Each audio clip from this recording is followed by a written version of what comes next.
Good day. Welcome to join 2021 UK-Taiwan AI Plus Smart Manufacturing International Online Conference. I'm Conning Chen, the Director of Taiwan Artificial Intelligence Association and the moderator for today's conference.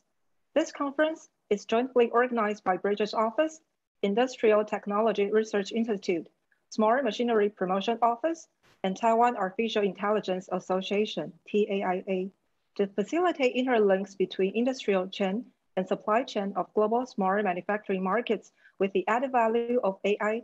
Smart Machinery Promotion Office is partnering with TIA to host various international events. This online conference aims to advocate technology excellence, encourage potential commercial opportunities, and realize bilateral cooperation in any possible form in AI industries between Europe and Taiwan. Taiwan aspires to become a trustworthy partner for the European supply chain and manufacturing ecosystem in the coming future. Now, it's our great honor to invite leaders of the organizers to give the opening remarks. British Office, Taipei Deputy Representative, Tom Byrne. Ministry of Economic Affairs, Industrial Development Bureau of Director General, Zhang Hua Lu. Taiwan AI Association, Chairman, Dr. Pei Wei Jiang, Leon. Good morning to our UK participants and Wuan to everyone in Taiwan. Thank you to IDB Director General Liu and AI Association Chairman Dr. Chang for making this event happen. It's a real pleasure to join you today and to welcome you to the opening of the 2021 UK-Taiwan AI and Smart Manufacturing Conference. In the past few years, we've seen a huge expansion in the use of digital technologies across society and across the economy.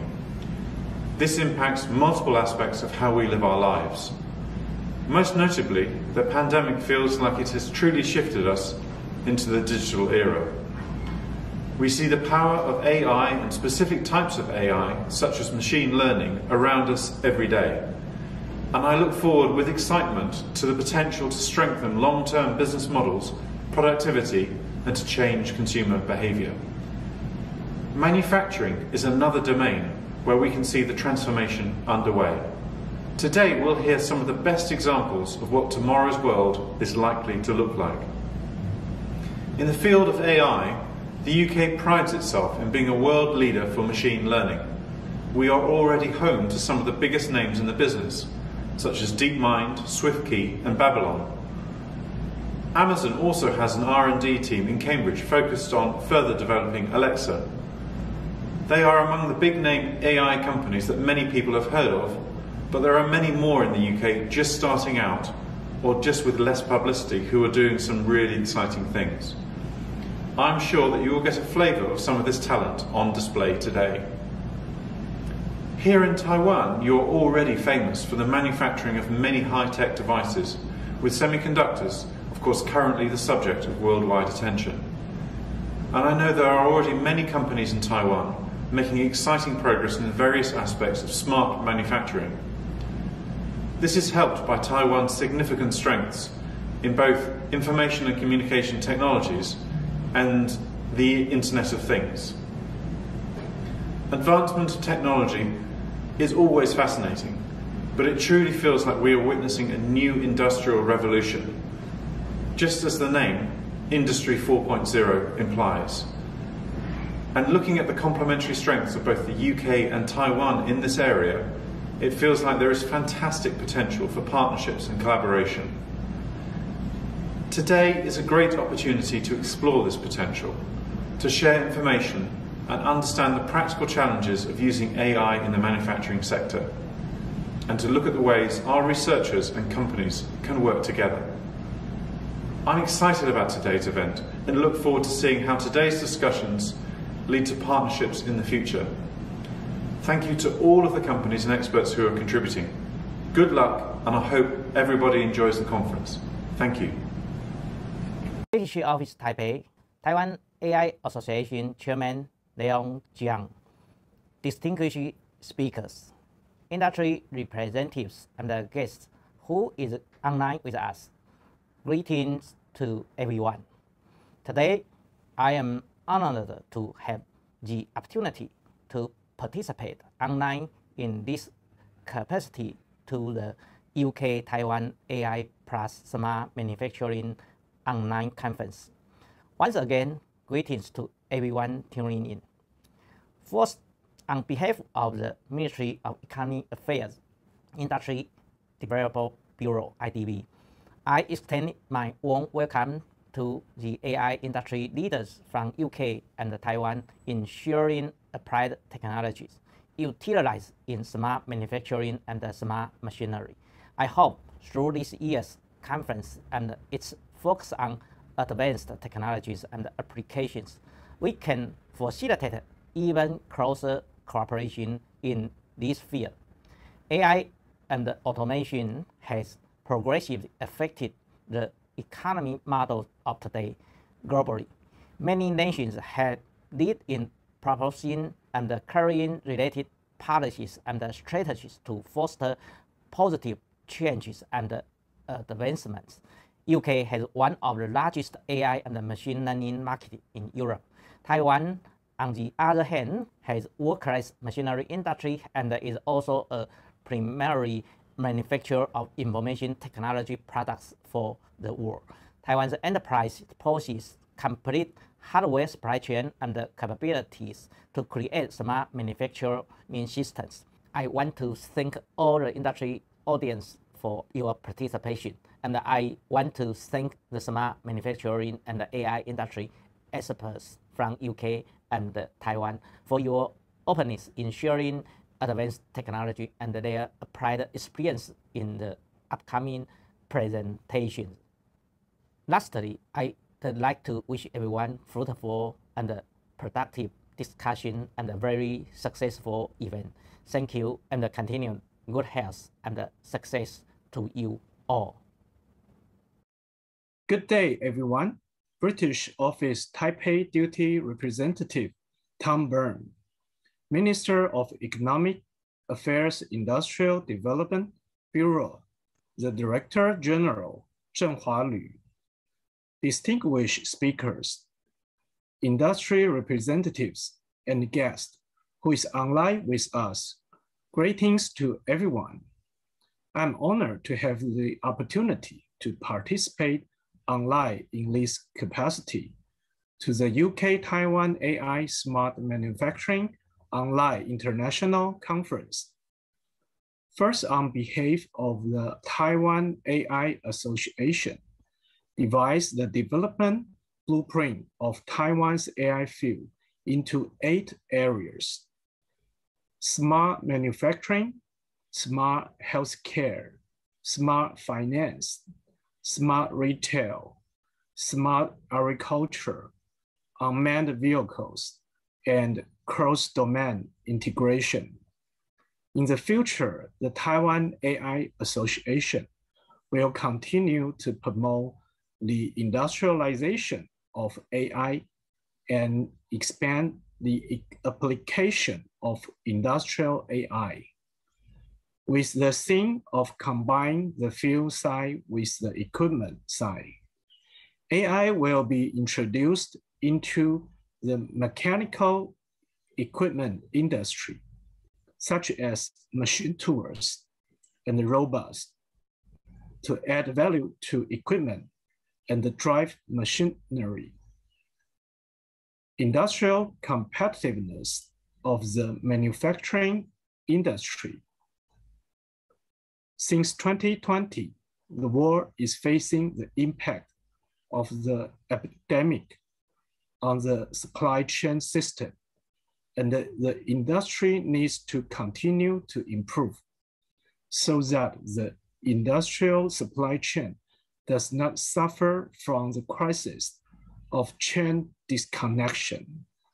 It is believed that the AI value-added smart manufacturing online technology seminar will help to establish a complete the industrial supply chain and become a global smart manufacturing base. Finally, I wish the UK AI value-added smart manufacturing seminar to be held today successfully to enhance international connections, promote technical operation, and exchange of business opportunities. And I wish everyone who participates online will have a rewarding experience. Good health. Thank you. Today, we have 3 sessions with 6 prepared speeches in total and a panel discussion. The theme of the first session is AOI Quality Inspection.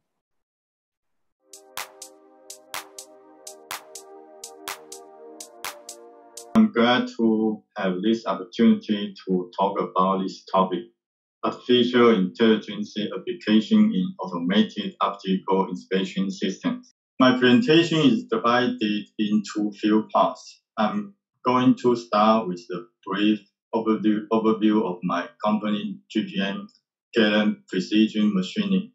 Let you know about what we do and why we use AI in our systems. Then I'll talk about our complete AOI solutions. Finally, I'll give you some examples of how our AI in AOI system works. GPM was founded in 1978 and established the own brand GPM Guideline Precision Machining. GPM was listed on the Taipei Exchange OTC in 1998. It's a manufacturer of process, automation, and inspection equipment in semiconductor, flat panel display, and automation industries. Today, we have 800 employees. Over the past 43 years or so, GPM has been gathering resources and R&D talents, building the most powerful professional engineering R&D team, and developing various core technology, so as to develop industry-leading process and equipment technologies, including intelligent automation, grinding, lamination and peeling, wet process, probing, and testing. And of course, AOI and metrology. Just a reminder of the definition of AOI. Automated optical inspection is the automatic acquisition of images by non-contact means and their analysis to obtain desired data for use in controlling a process or activity. For example, we have equipment for semiconductor wafer inspection or LCD inspection as shown in this slide. Our strategy of AOI and metrology are focusing in the field of defect inspection and 2D, 3D metrology, such as wafer inspection, panel inspection, and 3D metrology.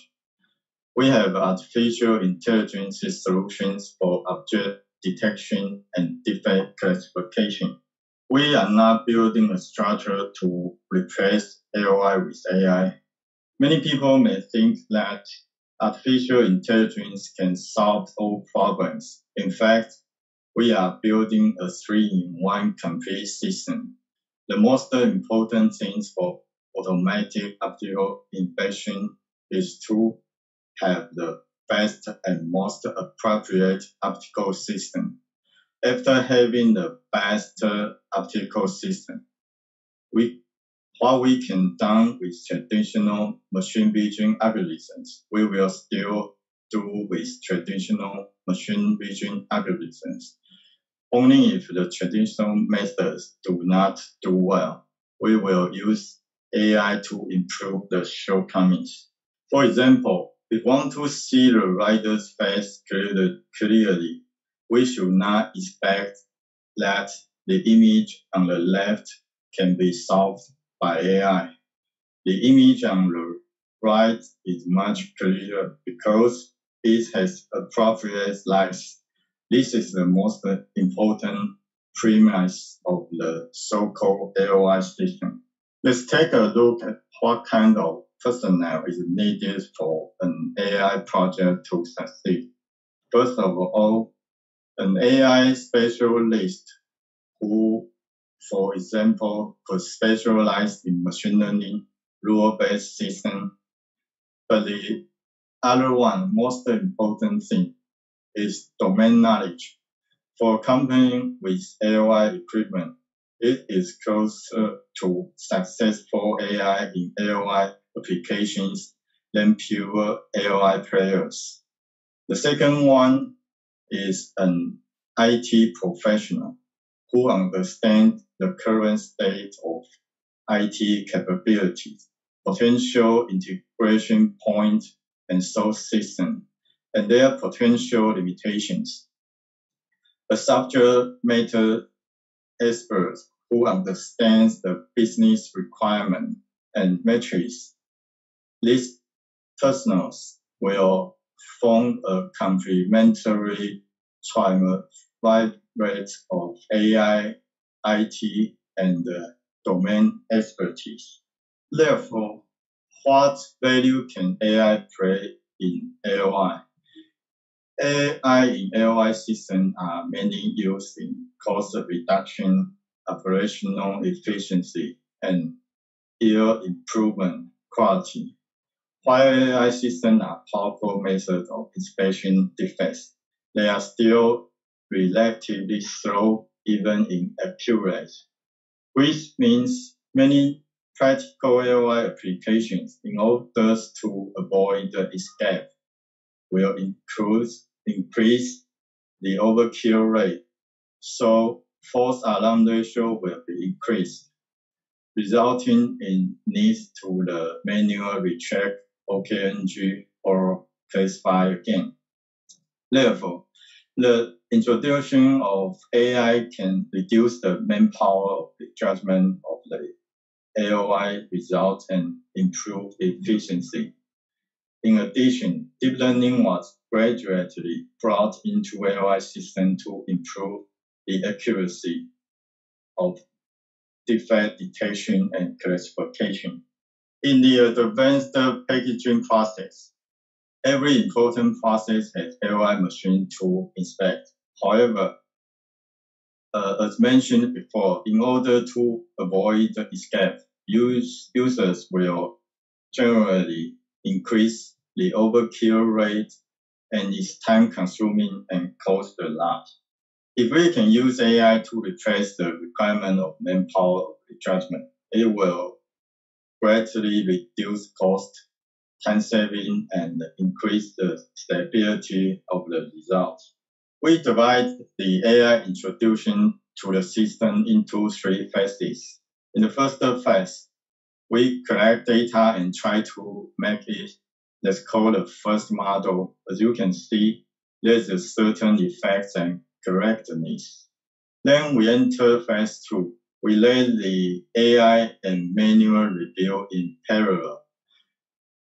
At point 1, AOI detection is completed and the data is sent to the point 2 of manual rejudge station for review. And the same data is also sent to point 4, enter the AI system for rejudgment. And the results of the personnel rejudgment are fed back to the AOI system through point 3. At the same time, the data is also sent to the AI system through the point 5. Then AI can easily compare the result with the manual results.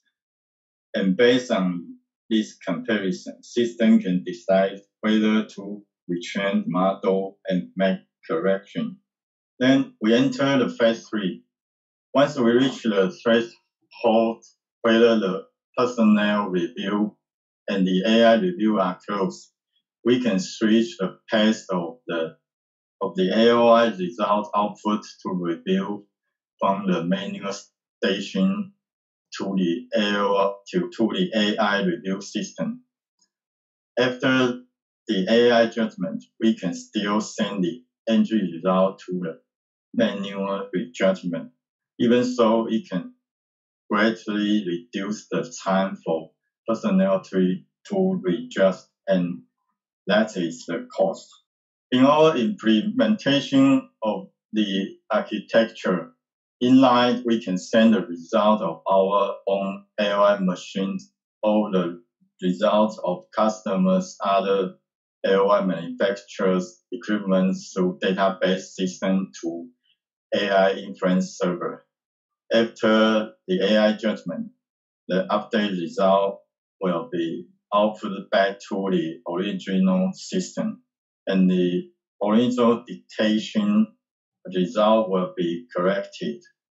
Offline, we set up a training tool system which can train and test the best AI inference model and then dispatch it to online execution.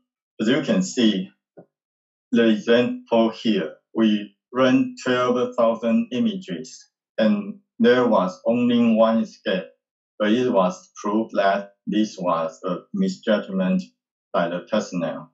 Therefore, if the NG image determined by AI still reviewed by the personnel, we can save 92.2% of manpower. Let's take a look at another example. This is the AOI checkpoint in the LCD provider attachment process. We must detect the killer defects such as the provider bubble on the left and the provider pimple on the right. However, the stain on the surface of the provider will be detected by AOI system as a defect, but it is not an NG item. We can see that the image of bubble and the stain is very, very similar. Pimple is a killer defect, but sometimes looks like an uniform surface, which is okay.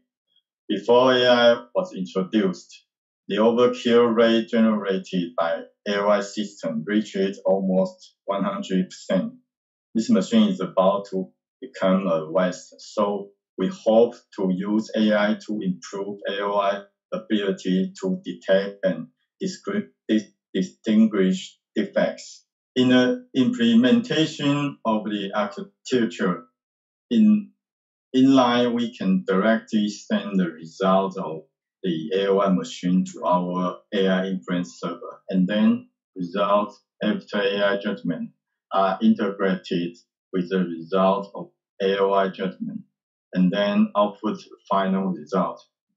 For the offline, we can also train and test the best AI inference model through a complete training tool system, and then distribute it to online execution. Similarly, we first collect data to complete our first version of the AI model. It seems that it can achieve good results. The overall accuracy rate has reached 96.54%. Although there has some escape, but it seems that AI can be used to solve the problem.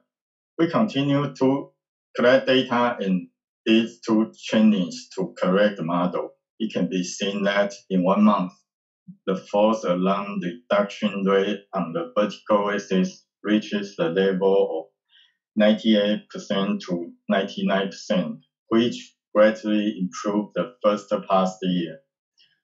The underkill rate has been reduced almost to 0% after these few AI model updates. We compare the numbers of overkill before and after AI. We can clearly see the contribution of AI.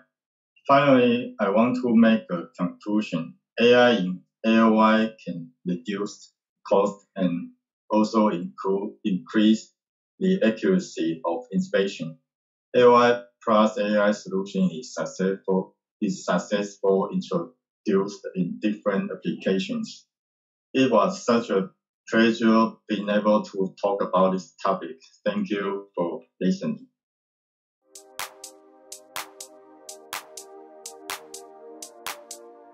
My name is Jonathan Bryan, and it is my pleasure to give you a brief overview of how our advanced materials characterization technology is driving innovation within the electric vehicle market.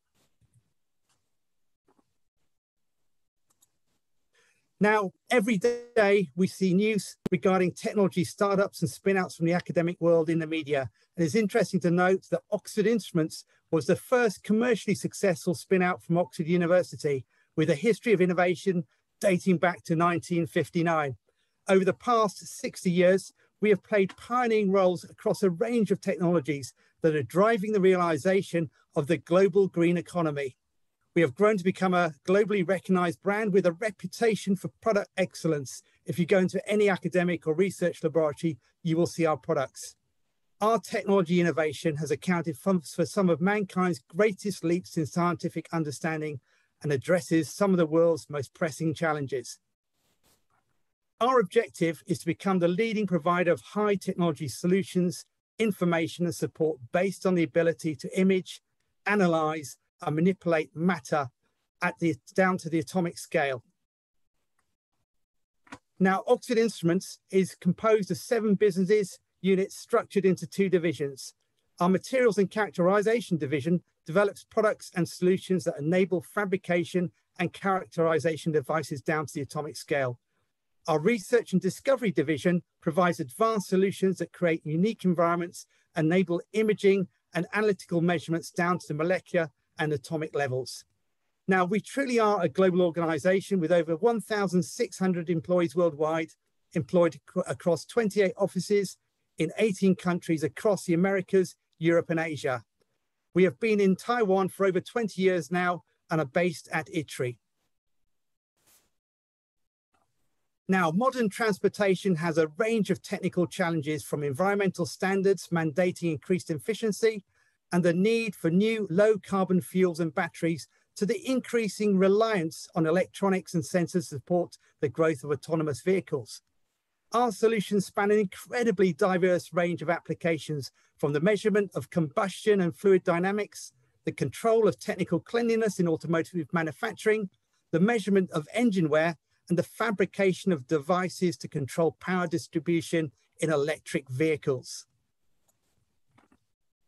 Now, Oxford Instruments NanoAnalysis provides leading-edge tools that enable materials characterization and sample manipulation at the nanometer scale. Used on electron microscopes, both SEM and TM, and ion beam systems, FIB, our tools are used for R&D across a wide range of academic and industrial applications.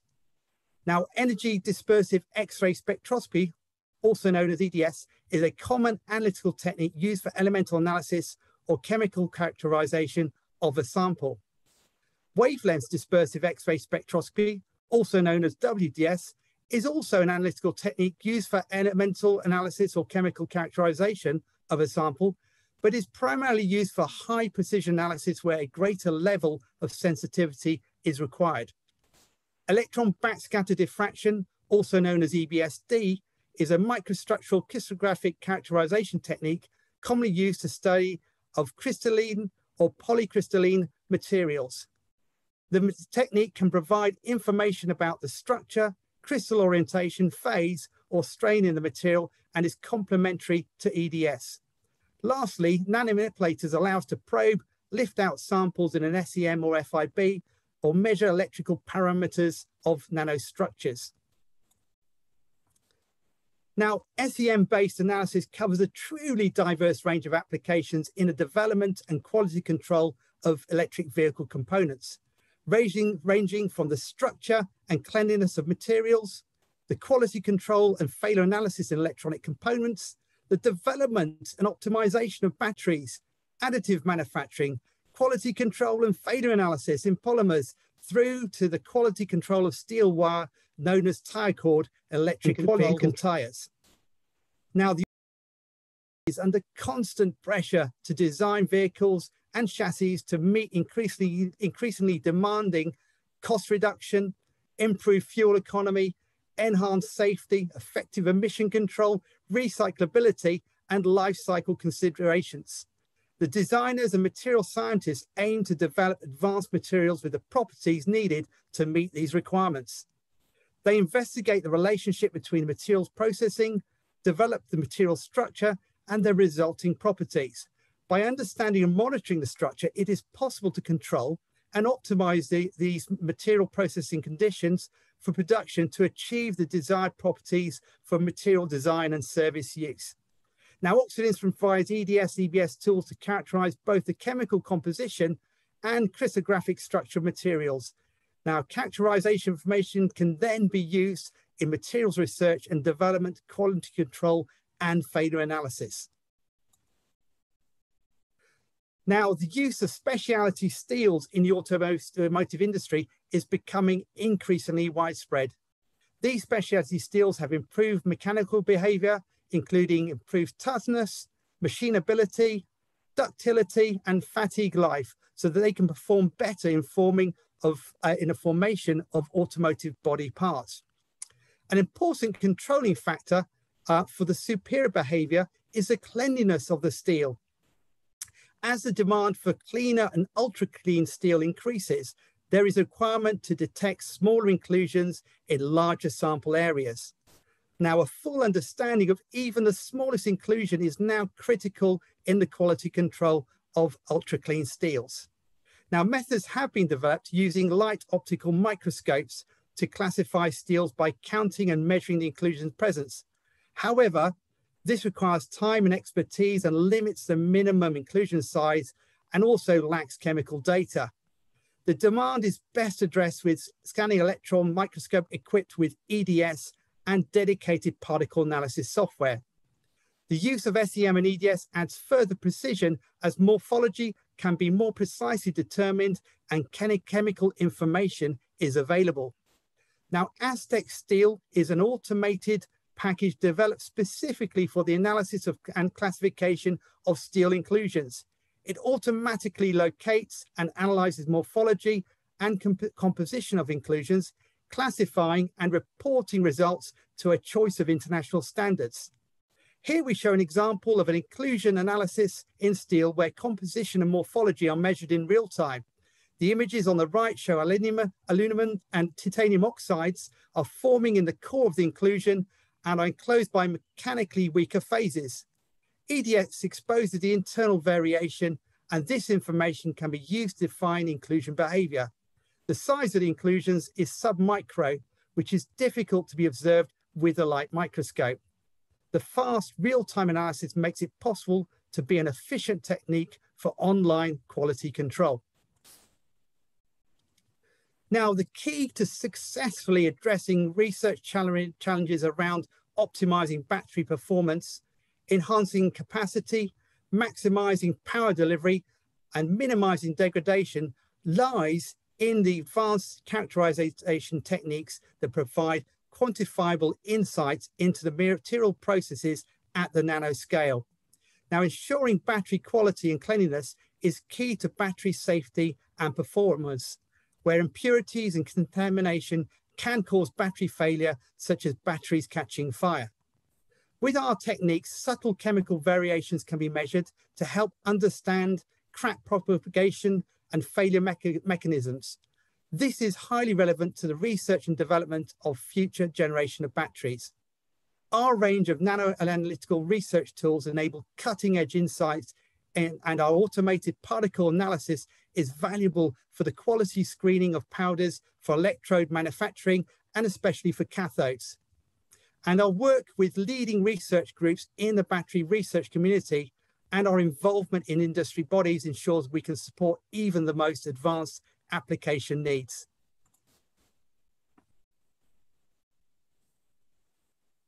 Now, additive manufacturing translates computer-aided design into physical objects. By digitally slicing of CAD, 3D scan, or tomography data, additive manufacturing builds objects layer by layer without the need for molds or machining. Additive manufacturing differs from conventional manufacturing techniques in that structures are produced layer by layer. Objects are built up layer by layer from the bottom up rather than requiring molds or machining. Now, additive manufacturing processes are available for many different materials ranging from polymers to metals and ceramics. The microstructure of additively manufactured materials can be very different due to the layer by layer process used to make them.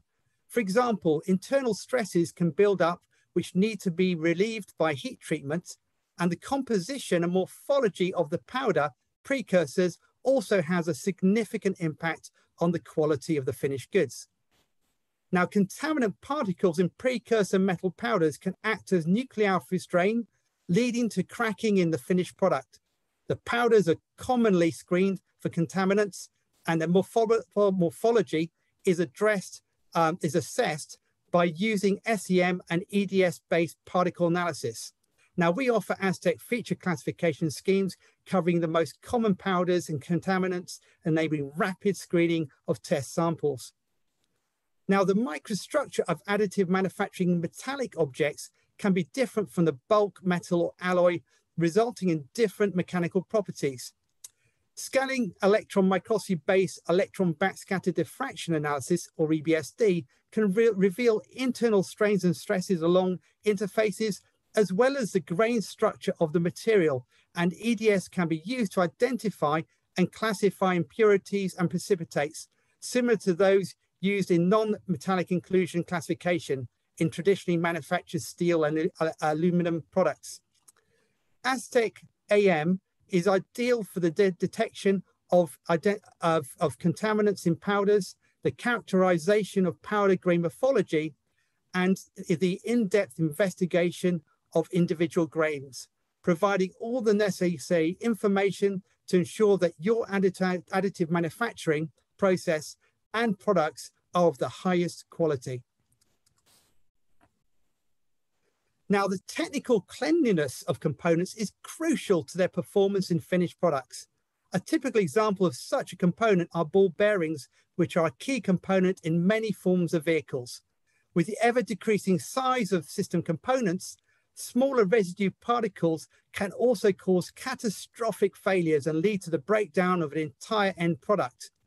In order to determine where particles may have been introduced and during the manufacture of the ball bearing, there is a need to know what size of particles are present and what their composition is.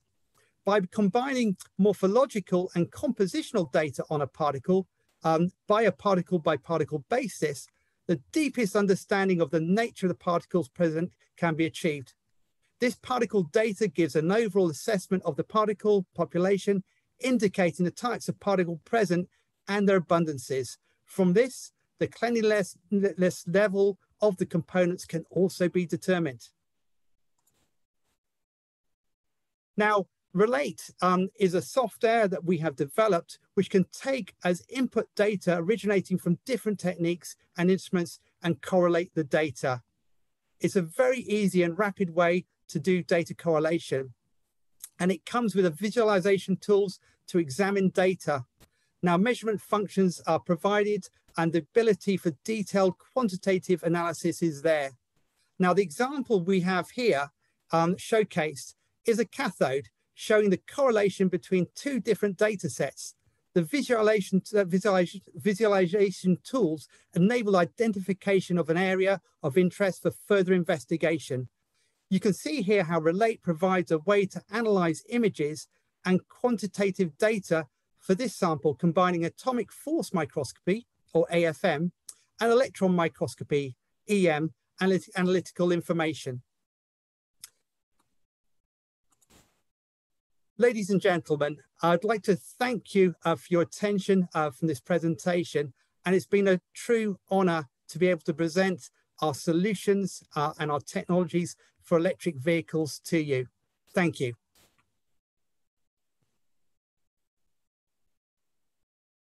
The theme of the second session is AI value-added facilities or machinery processing with 2 speakers.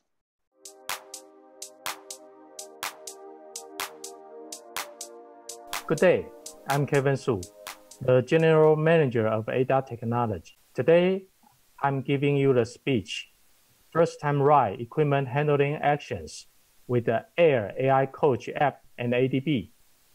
This speech is delivered by 2 sections. The first section speaker is myself.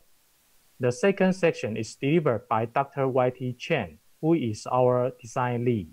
Now, some information about myself. I'm fixing things in all my 22 years career.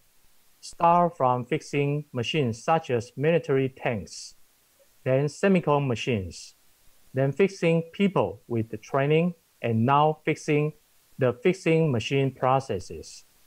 But it's good now. I have AI as my slave to work for me. It's well known that Taiwan is a silicon island. There are so many silicon big factories around. We all know big factories come with big problems. ADA knows the problems and uses the insight of the problems to architecture the solution with the AI and AR. We also found out the existing problems are shared by aviation, power, and medical industries. Due to the nature of expensive equipment, it's a super complex, cannot afford the long downtime that brings large demand to fix equipment at the first time right. In aviation industry, they have very good analysis on down cases. It shows 80% of the down cases are contributed by human errors. If we take a look on those problems for those industries, the top X factors are machine complexity, not enough skillful technicians, not enough training, and the most important above all, we cannot get rid of human error risk. And what we learned from those experiences is that a senior aside can prevent those problems effectively. Now, we use AI to take a role of senior coach at work via AR as interface. We call it AIR, the AI coach. If you look from right to left, our product, an AI AR edit software platform, ADB, AIR Design Builder, the users can get AI coach by two ways. From ADB, in the upper side, the user can make an AIR app on their own with the coding free, which should cover 80% of normal daily operation. The users get AI coach aside by using AR glasses with AIR apps on it. In the bottom side, the users can get remote expert support via ADB as operation terminal. The users can work on site while remote experts give real-time instruction step by step for those top 20% critical issues. That's how work can be done at the first time right, so as to shorten the carbon trace significantly due to the prevention of the induced wrong action, which induce extra parts, tool, and human experts transportation. Now users can get it all in ADB, a one-stop edit software platform. Now I give you a real working case with the BAE, the Air 360 for airliner 360-degree inspection before takeoff.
BAE provides the AR glasses we provide a compatible AIR, which is working well with pilot's recognition. Now I give you Dr. YT Chen for Section 2 speech. Hi, I'm YT Chen, the design lead of ADAT. Thanks to Kevin's introduction to AIR and ADB, now I'll give you more details into the system. AIR Design Builder, we call it ADB, is an integrated software platform that allows all users to create their own AIR AI coach apps. We all benefit a lot from all kinds of cell phone apps in our daily life. Same thing can happen in daily equipment handling in the industries too. Unlike the smartphone apps, which require software engineers programming to produce, AIR AI coach apps can be made easily without any coding involved if you make it with ADB. That's right. ADB is a coding-free app editing tool that allows you to make apps for AR glasses fast and easily. Even though it is very easy to operate ADB to generate AIR apps, the editing easiness does not compromise its functionality. Let me show you a short clip in which you can see the functionality of AIR and the modularized functions in ADB to create such AIR apps.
I want to recap the functions of AIR and ADB in depth with a few more slides.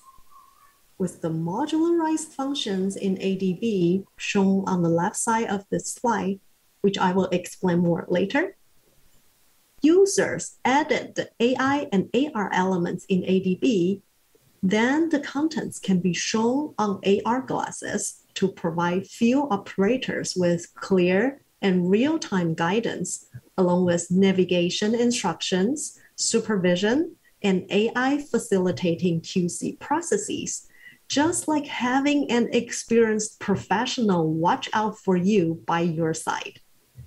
And this is how things can be done first time right. So the main features of AIR are summarized on the right-hand side. So what features does ADB provide specifically? They are Super, the AI-based instruction optimizer to help you create low cognitive load action guidance.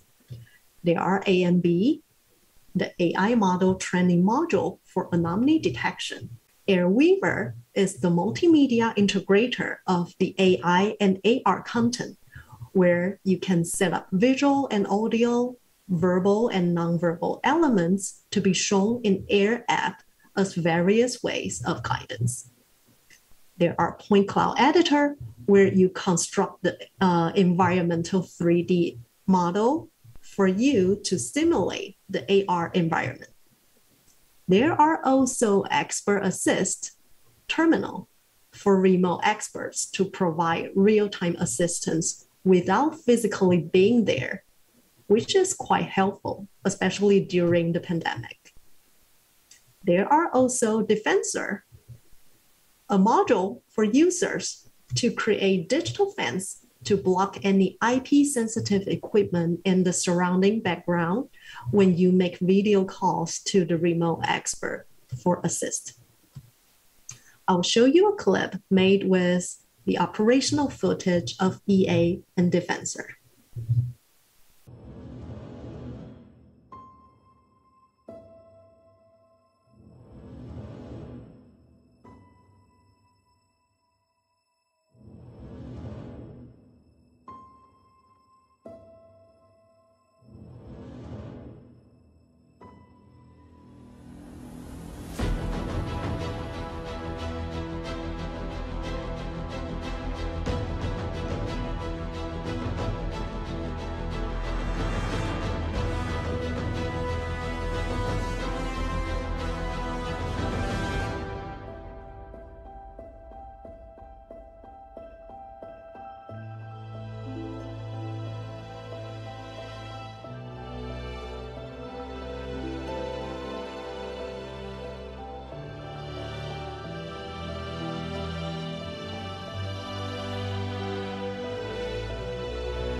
You can see that ADB and AIR is a very comprehensive tool for industries. It is especially useful for facility and equipment maintenance, inspection, and repair, as with AIR AI Coach and Expert Assist, you can do things right at the first time. It is also valuable in reducing EHS risks, as there is always an AI coach to help you prevent human error and accidents from happening. The AIR ADB system can also benefit corporates in employee training. As Kevin mentioned, skillful operators are difficult to recruit and to keep these days. Training system cannot keep up with the rate of losing operators. With ADB, domain knowledge and skills can be preserved easily through one-time editing into AIR and be applied to rookies for quick learning and for guaranteed operation quality. With all that many great things I introduced to you about AIR and ADB, I also want to emphasize that AIR is validated and well recognized by industrial key players such as BAE and Siemens. Here, let me show you a short clip of our joint venture with Siemens.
To wrap up, ADB is a hub connecting industries with technologies such as AI, AR, and 5G. As the center of the ecosystem, ADB enables the advanced way of working for industries with this one-stop coding-free editing tool for your domain experts to make your own AIR apps. AIR and ADB, provided by ADAT, is your most cost-effective total solution for first-time write operation. Also, ADAT is a trustworthy partner as AIR has been validated and applied to multiple industries domestically and internationally. ADAT solution and the ADB ecosystem are ESG solutions as well, as we are proud to say that we do a good job in carbon footprint reduction through our products. Thank you very much for listening. You can scan the QR code to know more about us. We are ADAT.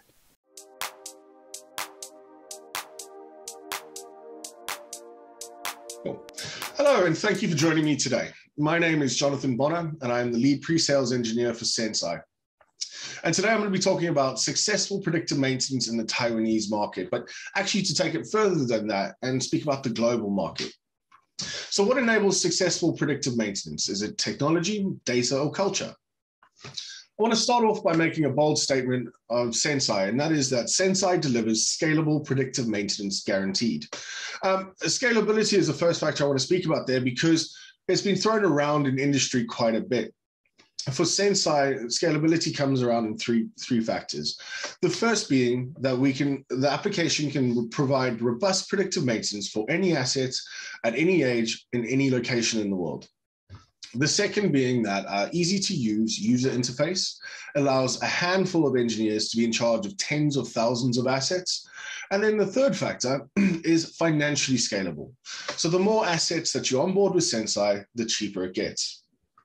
And then when we look at the guaranteed part of it, Senseye is underwritten by a company called Score, who, if one of our clients don't achieve a full return on investment within 12 months, give the entire investment back.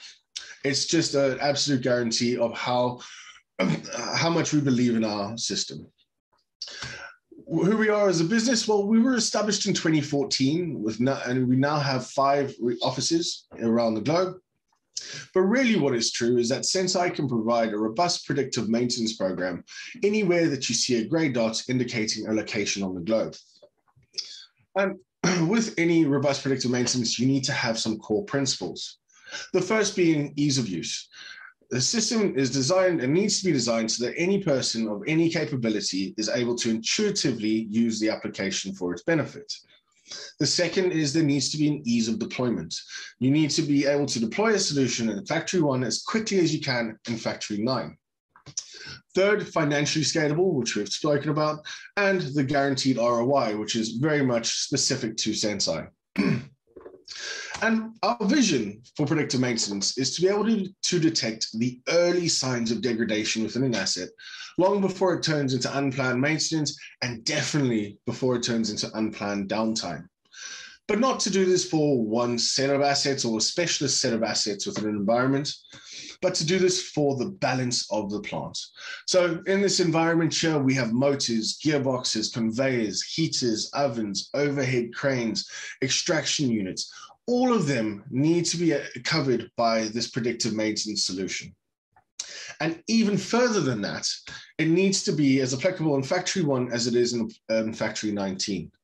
So if we take the majority of companies these days, they are not just in charge of one portion of a product's life cycle. They'll be in charge of the entire life cycle of that product. So from mining and raw materials through to processing, packaging, distribution, and even then recycling of that product, meaning that one company, in fact, has a range of different industrial environments under their umbrella. And therefore, a predictive maintenance solution needs to be applicable in every industrial environment. And this is how Senseye do it. The Senseye PDM application automatically builds a machine learning model for every single machine, not per machine type, but for every single machine as an individual. And with these machines, we take a range of different condition monitoring data, examples being pressure, current, torque, and vibration, just to name a few. And we build a baseline fingerprint of what normal behavior is for this asset at its given age, given its loaded life cycle, given its maintenance histories. We build a baseline fingerprint of normal behavior for that asset currently. And from there, we take in live data in real time, 24/7. And when you compare live data to that baseline fingerprint, we are able to do detection, which is effectively online condition monitoring. This is enabled from startup within 5 to 14 days with our system. Then, once the application has an understanding of failure modes, failure data, and failure patterns, we can then start to provide diagnostics, which is effectively your predictive maintenance part. Then ongoing with ingestion of maintenance data for assets, we are able to provide prognostics.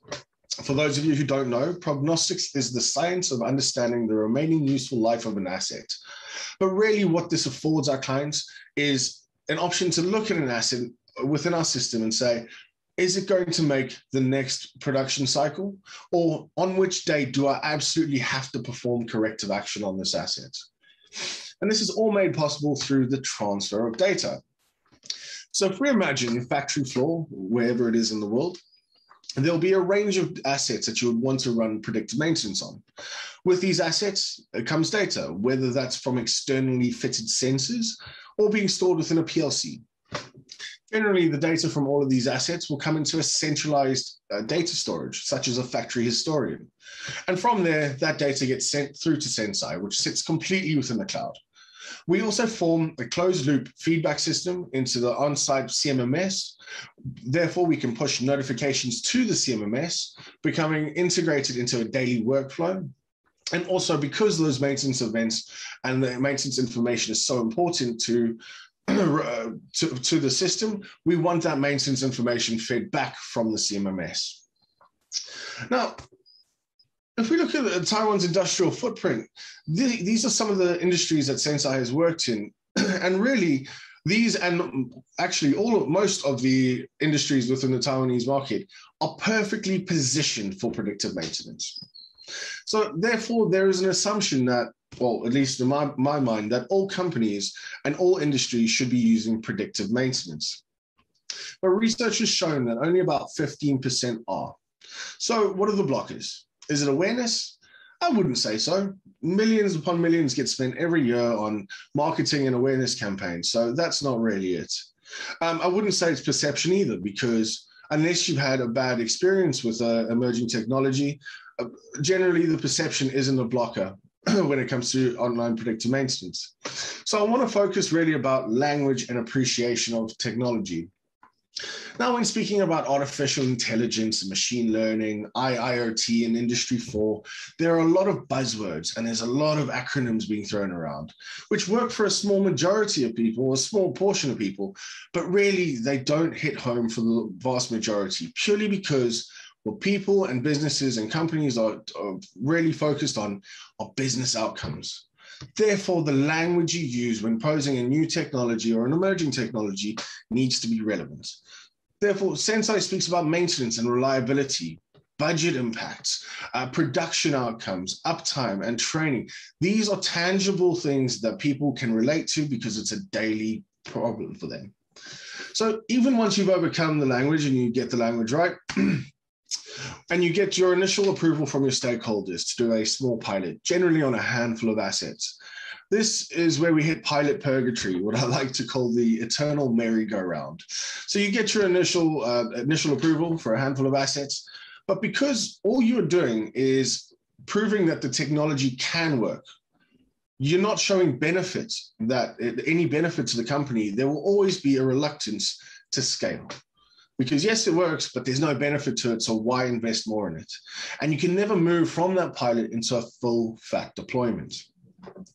Again, research shows that about 25% of these pilots fail due to the lack of technology or a lack of data on the client side. But really, 75% of these fail due to the culture or practices of the organization. Therefore, we can quite happily say that adoption is about people. making sure that you have buy-in from every level of a business, whether it's management, maintenance, or an IT department, either of which could stop a project in its tracks.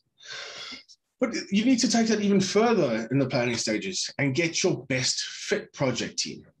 You need to make sure that there's a facilitator and a project sponsor.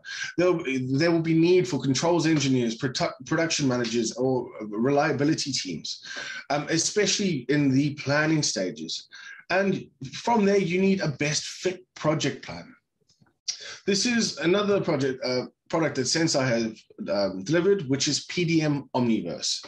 It is a methodology for providing a robust, scalable, predictive maintenance program in any environment, any industry, anywhere across the world. It's taken the expertise of all of our departments and laid out 4 phases with 4 steps in each.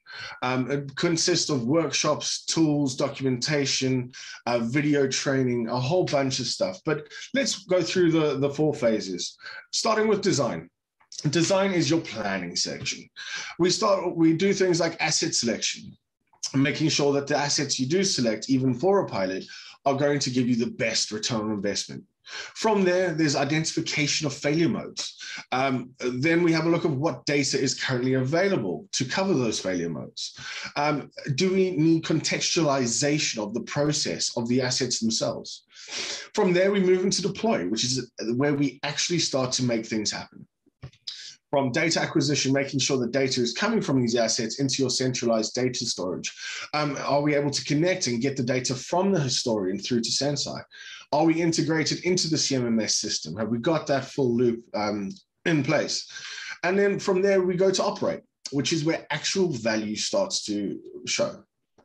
This is where the client engagement comes in. They start reacting to insights shown within the application. They start doing case reviews, integrating this into a daily workflow. And from there, we move into refine, which is exactly that, turning the system into the best that it could possibly be for your environment. Are we covering all of the failure modes for the assets that we're monitoring, or do we require additional sensing? Is there adoption from every part of the business? What is it that we need to do to scale, not only in the plant that we're in or the factory that we're in, but expansion into other areas?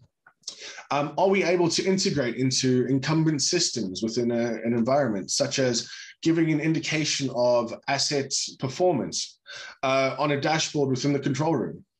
These type of things really start to give a full fat project and a full fat predictive maintenance program in any environment.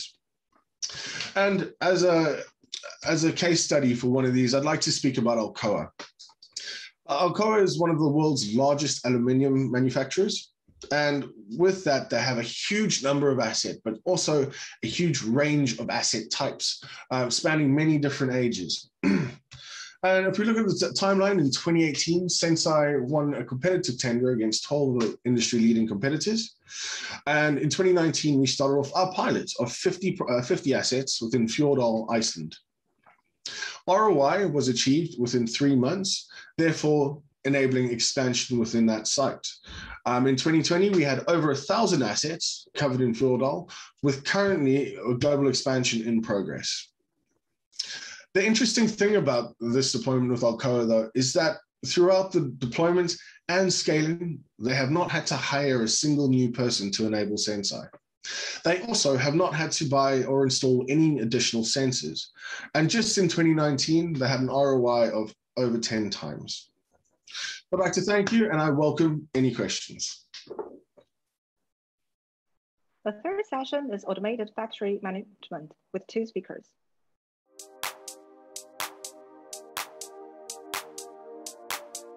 Hello everyone, this is Dr. Asta Madan from Accenture UK. I sit within our Applied Intelligence practice, delivering AI and machine learning products and services to our asset-heavy clients across mining, chemicals, manufacturing, and utility clients. So today in my talk here, I'm going to talk about the 2 main control points for value in smart manufacturing.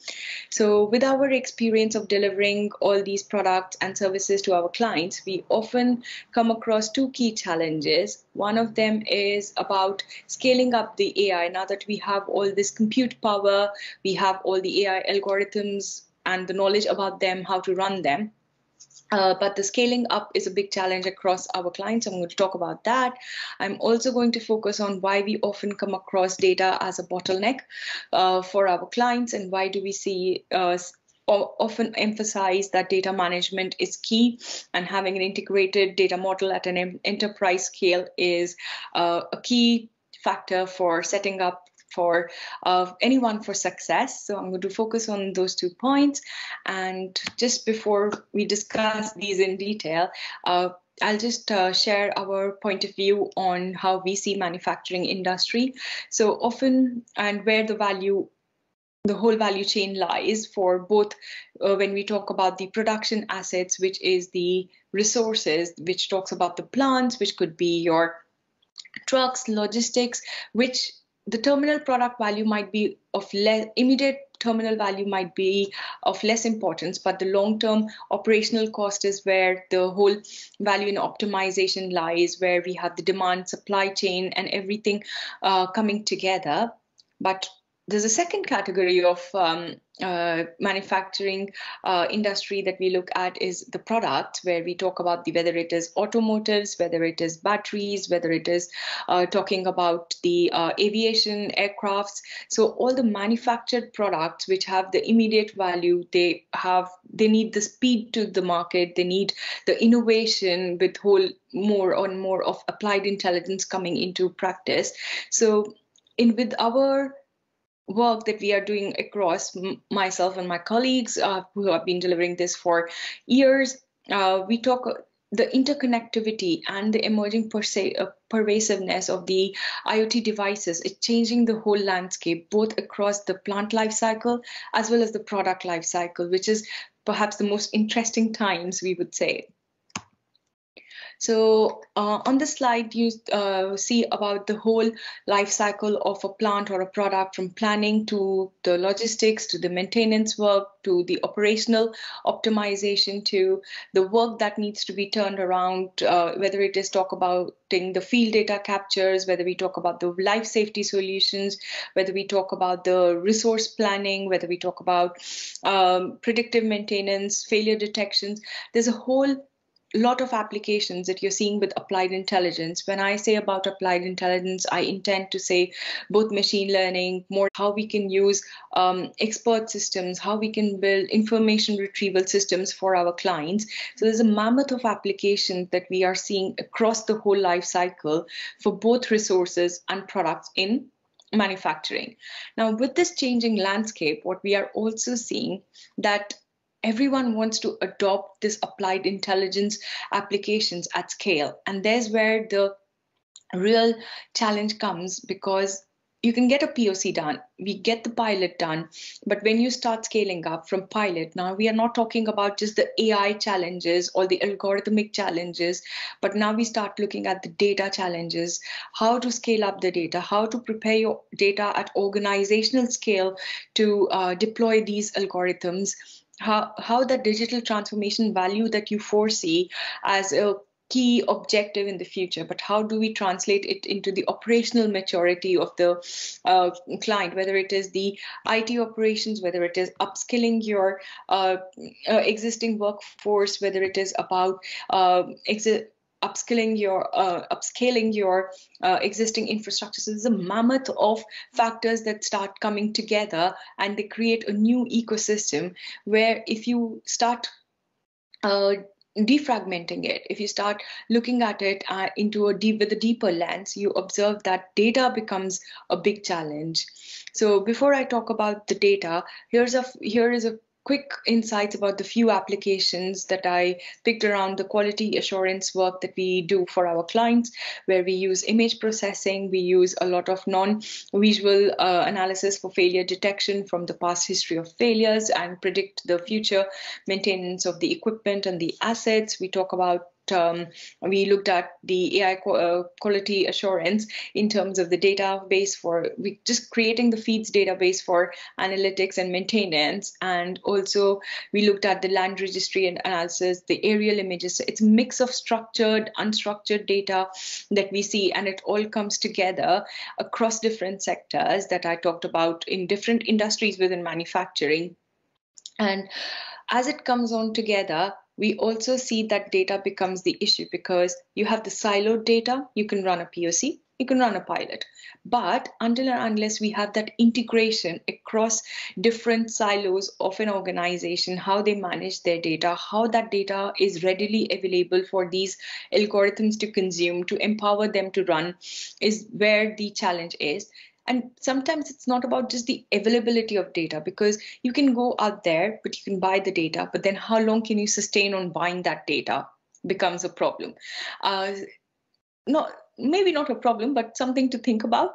So as you scale up from a single asset to an industry value chain, there is where you see that the real value lies in that scaling up. But then you have this affordability problem. And the idea is to close down this loop as fast as possible and as successfully as possible. And that is where data becomes a key challenge for affordability. So where we just understood this whole picture that I drew about affordability and the business value, and where data comes into picture, and we try to close the gap, we also observe that not just when we start with these analytic AI machine learning enablement for our clients, the first challenges that we come across to reduce their technical debt, so that these solutions, once deployed, are sustainable. They create an ecosystem which is sustainable, is about data capturing, how good you can. For each of these points that you see that on my screen, it's about how well you can manage your data. How can you govern the data? How you can integrate the data? What kind of platforms you can have? All these factors are the key factors that we look at in this scenario. So when we talk about this is just after talking about the data, I wanted to give a quick overview of one of our works that we did for predictive failure detection, a semi-supervised technique about alerts when the equipment is about to fail, and how we can enable the field service engineers to go and fix these faults in a more proactive manner, so that the assets are maintained throughout their life cycle and the operational costs are reduced. So towards that preventative, predictive compliance for our client, what we did was, for one of our automotive clients, we looked at the real faults and how that would be confirmed, but that was the end result. But we started with predicting the faults using machine learning algorithms. So here is an example where we look at the electric arc furnace, which heats the charged steel through the electric arc induced by the electrode. And what we did here was we tried to look at the failure detection model, which predicts the failure of the rolling mill, because the rolling mill is the one that is a key component here, and how we can understand the physics behind the hydraulic system that works, and how we can bring the physics and the machine compute and machine learning and all the intelligence together to create a comprehensive solution for our client. So what we did was we tried to understand the rolling mill, the focused action, the alerts, and the whole sensory data that we captured across the 1,000 sensors. But the whole problem and the challenge that we had was that the historical data was very sparse. And also the a lot of data that we were missing was about the temperatures, the electric current, the energy consumption. Either it was present or it was when it was present, it was sparse, and that created a challenge for the supervised models to be a success story. So we went through the semi-supervised algorithm, which was successful at the end. But what I would like to emphasize here is that having good data, having governed data, having a standardized data is a key foundational element for scaling up AI at the organizational value. And once you are enabled, or any of your clients are enabled, beyond that POC and MVP stage, to be able to do these applications of AI machine learning at an organizational scale, that's where the real value comes in, because that's where the innovation is actually embedded into the normal ways of working. It is embedded into your operations. It is embedded into your IT. So whole ecosystems come together.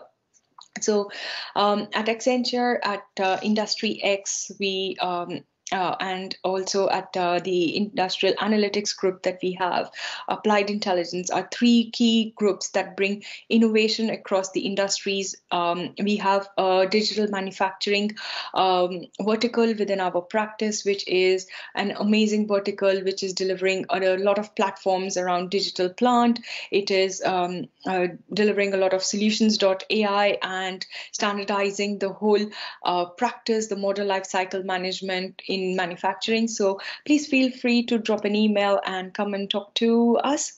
And with that note, I would just say a big thank you. And it was a pleasure being at this event. Thank you.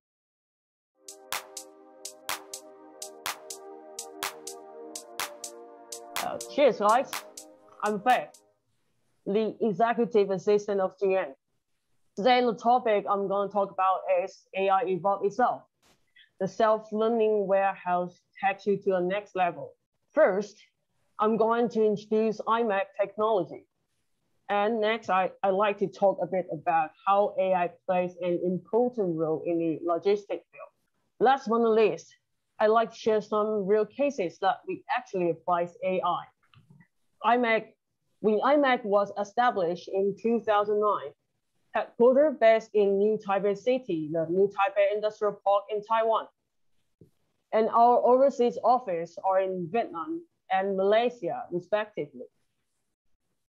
We have comprehensive product lines such as ASRS, sortation system, AGV robotic system, vertical lifting system, and AR/VR application in logistic automation.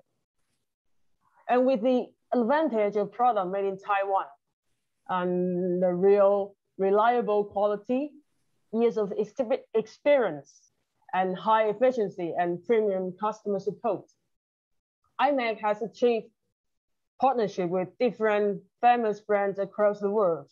We work with the customers such as e-commerce, convenience stores, O2O, it's online to and offline retail, clothing, and the manufacturing industry. In 2019, we started to set foot into agriculture to integrate artificial intelligence like computer vision, smart sensors, LED lighting, and the know-how in the logistic automation into our smart farming system, which include 2D shuttle, multi-layer cultivation area, and lifter. Besides, our smart farming system can adapt to various crops and plants, so we could design the most suitable solution for our clients. All right, next one, I'm going to talk about AI in the future logistics. And there are some factors of the changing consumer behavior which motivate the company to embrace, or to say have no choice but to embrace the new transformation. People these days are more after a better quality or unique products. So the customized goods are trendy. Second, the customers are getting less and less patient. So we want to receive the order asset level. Fast delivery is super important. Also, we care more about the shopping experience, not only in bricks and mortar store, but online store as well. Lastly, convenience is now the top priority. So we want to buy every product whenever we want, not just ambient products, but also chill and frozen products. Alrighty, here are some of the main factors that drive the current companies to adapt to the new technology. All right, we constantly talk about AI, and then where we exactly can AI plays its part. Let's check out the basic logistic operations. All right, the first step is demand prediction, which we can use AI model to predict the demand of customer. So we can transport the product to the warehouse near the customer before they actually place an order. The next step is the receiving inspection, which we can apply like the AI vision guiding technology or some automatic solutions such as driverless forklift or collaborative AMR. And when it comes to the put away and storage step, ASRS, which is automatic storage and retrieval system, which would be a very brilliant solution. The best storage location can be determined by our AI algorithm. And the next one, the order picking stage, can be achieved by diverse systems, for instance, 3D AMR storage and picking solutions, or ASRS. And at stage of QC, which is quality control, we can suggest the right size of the packaging carton instantly to reduce the waste, or we use the AI assistant to help you with the packaging order, so you can speed up your process. The dispatching final step, we can also use the driverless AMR or sortation system to categorize the parcels safely. Alrighty, so there are some operations such as smart order picking navigation, and remote support that we can integrate with AR vision picking. Then why our AR pick-to-vision solution has something to do with artificial intelligence? Because the solution can manage such as like image recognition, voice recognitions, and barcode scanning to double check if the picker in the warehouse is picking the right items. In the meantime, the hand-free operation can also optimize the efficiency. All right, now I'm going to talk about some of our solution applying AI. First, we have a smart AI-driven decision-making system that come with 4 different models. Here comes iForecasting, iDeploy, iPicking, and iRouting. Let's watch a brief video about iDeploy. We use the algorithm to optimize the storage location in a very, very small compact system.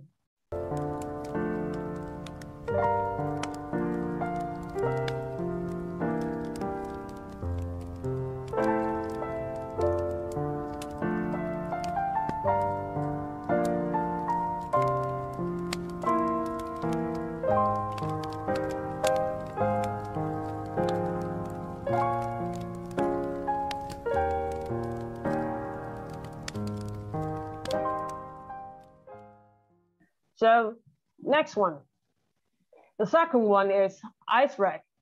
IceRack is a simulation software that can evaluate every aspect of your warehouse induction project. You can know the pros and cons before introducing by easily keying the important information or data of your warehouse. So we can do a complete pre-evaluation. All right, so I will show you a brief video of IceRack.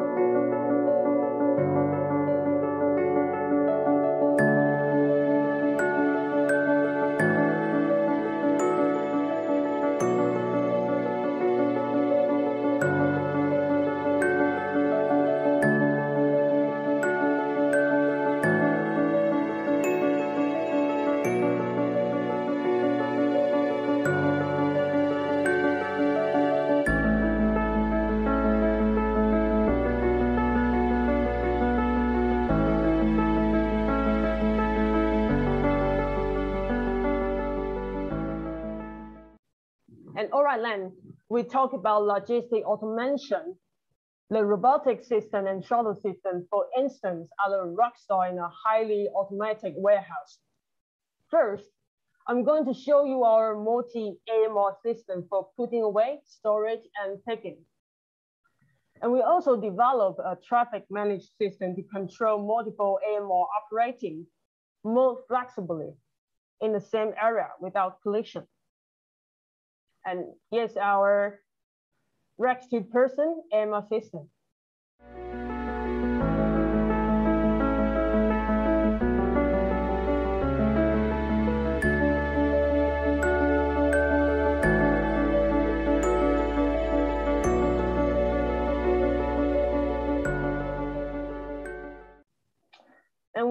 all know Amazon Go and Amazon Unmanned Store.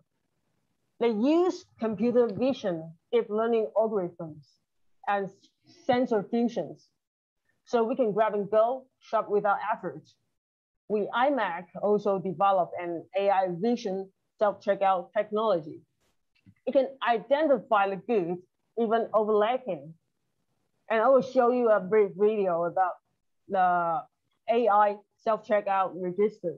We use the machine vision into our register.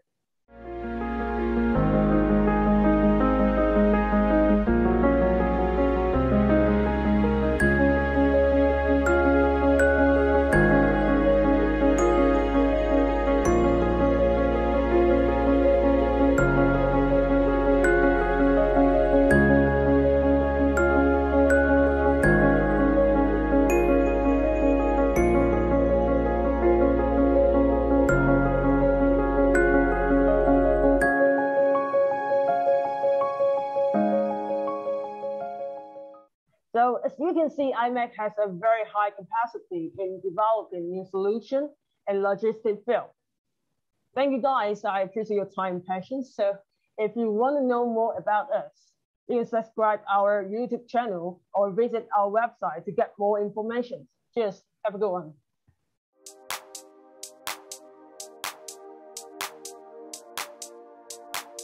Hi everyone, my name's Owen. I'm the CEO and co-founder of Slamcore, and it's my pleasure to talk to you today and introduce you to my company and the Spatial Intelligence SDK that we launched earlier this year. So my company was founded nearly 5 years ago when we span out from Imperial College, myself, and three other world leaders in the space of vision-based SLAM, which I'll tell you a lot more about in a second. We've had investment from some of the top investors in the world. And last year, we actually won the top Vision Company Award as a startup from the Edge AI and Vision Alliance, which was a great honor to receive. And as I mentioned, this year, we launched our Spatial Intelligence SDK, which we are providing to companies looking to give their machines with the spatial understanding they need to be able to operate autonomously. And it's something we've had a huge success with since rollout. So just to give you some core numbers, we have 34 staff today, including 15 PhDs from all over the world. We have over 3 million meters of test data conducted with our customers over the last year. And we've signed 3 strategic partnerships with some of the biggest tech companies on the planet as well. We already have 75 customers up and running with the software.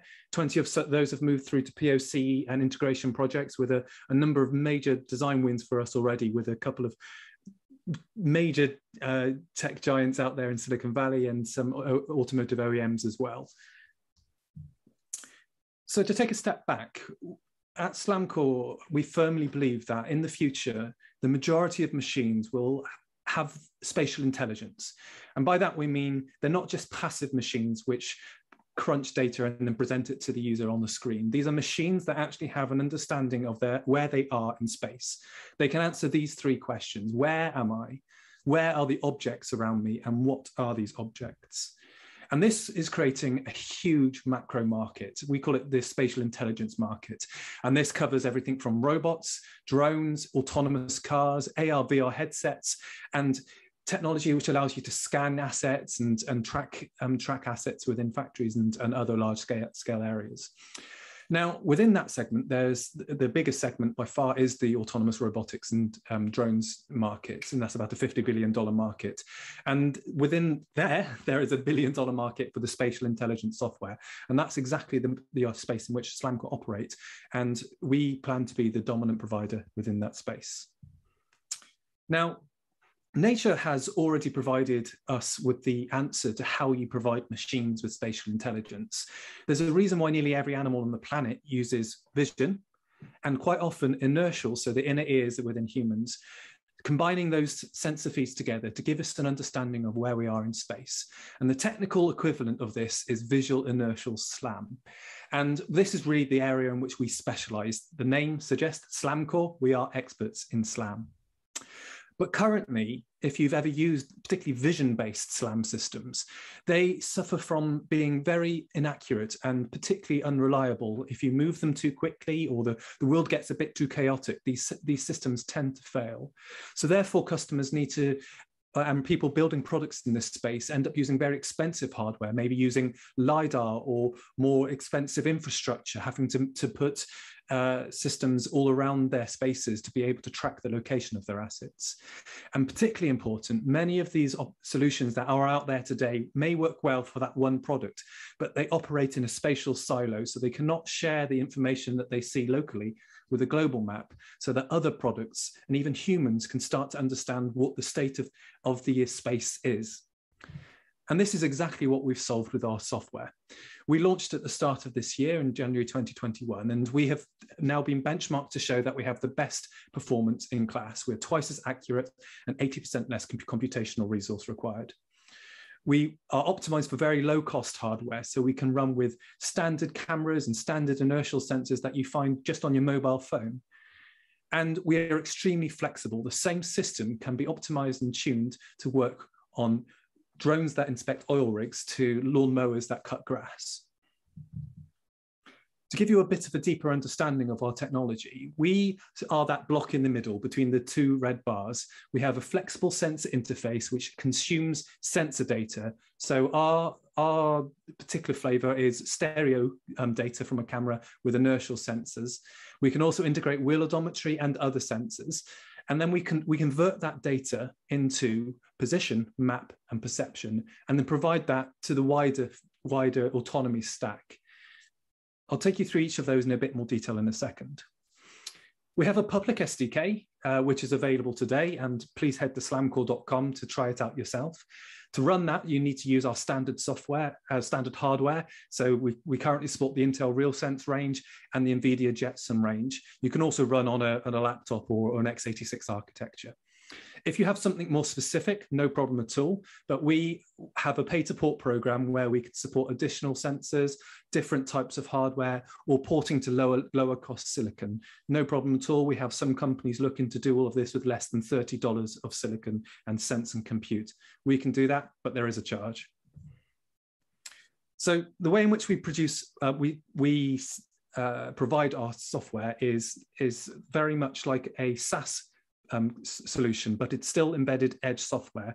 You access it through our online dashboard. You can download the software. You can use all of our tutorials and raise support requests just like you would with any normal SaaS business. And you can also pay for it just with a credit card. Just paying $50 a month will give you access for one robot.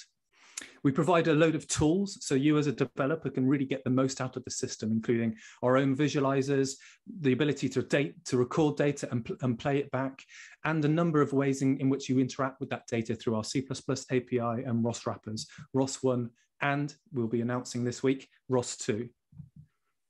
We also have a number of ways in which you can get the best out of the system by having presets which you can just load in at runtime, and a number of other areas which you can actually use to improve the performance. So what does it actually do? I think that's for those of you who aren't familiar with SLAM or robotics, just it's worth highlighting exactly what I mean by SLAM and these different levels of SLAM I talked about earlier. So the first is positioning, knowing where you are in 3D space, your coordinates, X, Y, and Z. Think of it like a GPS chip, but without the satellites. We use the data from the camera to locate specific points within space and triangulate the robot against those, all in real time, constantly updating, even when things change, so that we can have a standard map off which everything can position themselves. And we can run this in a number of different ways, in just pure odometry, which is just measuring your local changes in position, to a much more comprehensive solution where you maintain a map of an entire warehouse, and then that is constantly updated. And you can also then save that map and share it with any product in the range. We also provide a mapping solution which allows robots to understand what the shape of the world is so that they can plan their path from A to B safely without crashing into things. We call this 2.5D mapping because all we're interested in is height above the ground, because that ultimately tells us what is free space and what is occupied space. And it's very, very lightweight. We can map an entire warehouse with just a few hundred megabytes. This then can be exported so that you can use it with local path planners and standard path navigation systems that are out there today. We've been benchmarked against those softwares, and we can categorically say that we are best in class. I'm using an open source system to show my comparisons right here, but of course you can use that as a proxy to compare against other commercial offerings. We have been assessed against commercial offerings as well, and we still provide the best accuracy with the lowest cost hardware. The key thing I want to highlight is our ability to deliver this on very low cost silicon. The processor load and the memory load that we require is 80% less than the nearest competition. So we can run on a Raspberry Pi just on the CPU of that, which is a statement most companies can't make. We also have a number of exciting new features in development, which we'll be releasing over the coming months. We have a 3D voxel-based representation of the world, which allows you to build a full three-dimensional model of the world, which is really useful for objects and maybe drones or AR, VR headsets, which operate in an extra dimension. And we, of course, also have an extensive team of machine learning experts. Most companies do now, but we are no exception. But we use machine learning as a tool alongside some of more handcrafted algorithms. So one great example is the way in which we can use the machine learning expertise to enhance the quality of a depth map that is coming from our sensors today.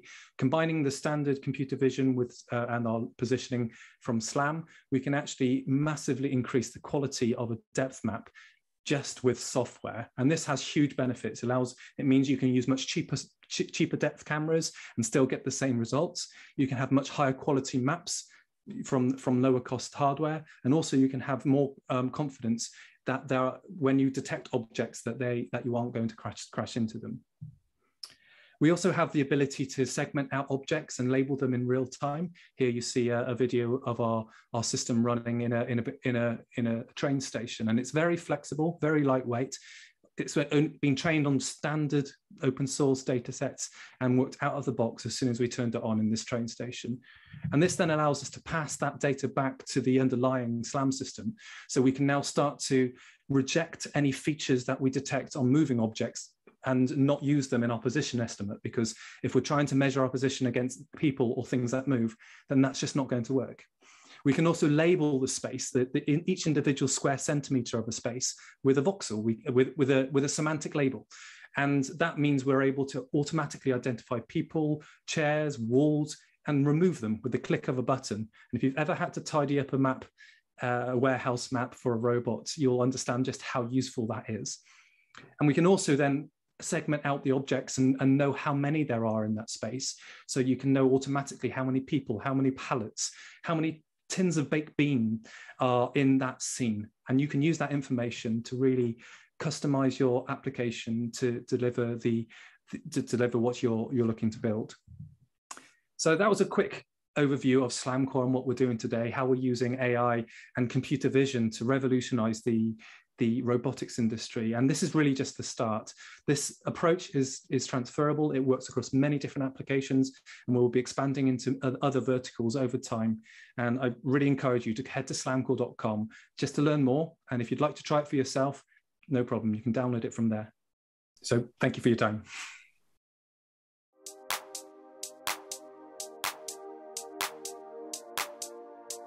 Hello, my name is Nelson Chen. I'm the Deputy Division Director of Intelligent Robotics Division here in A3.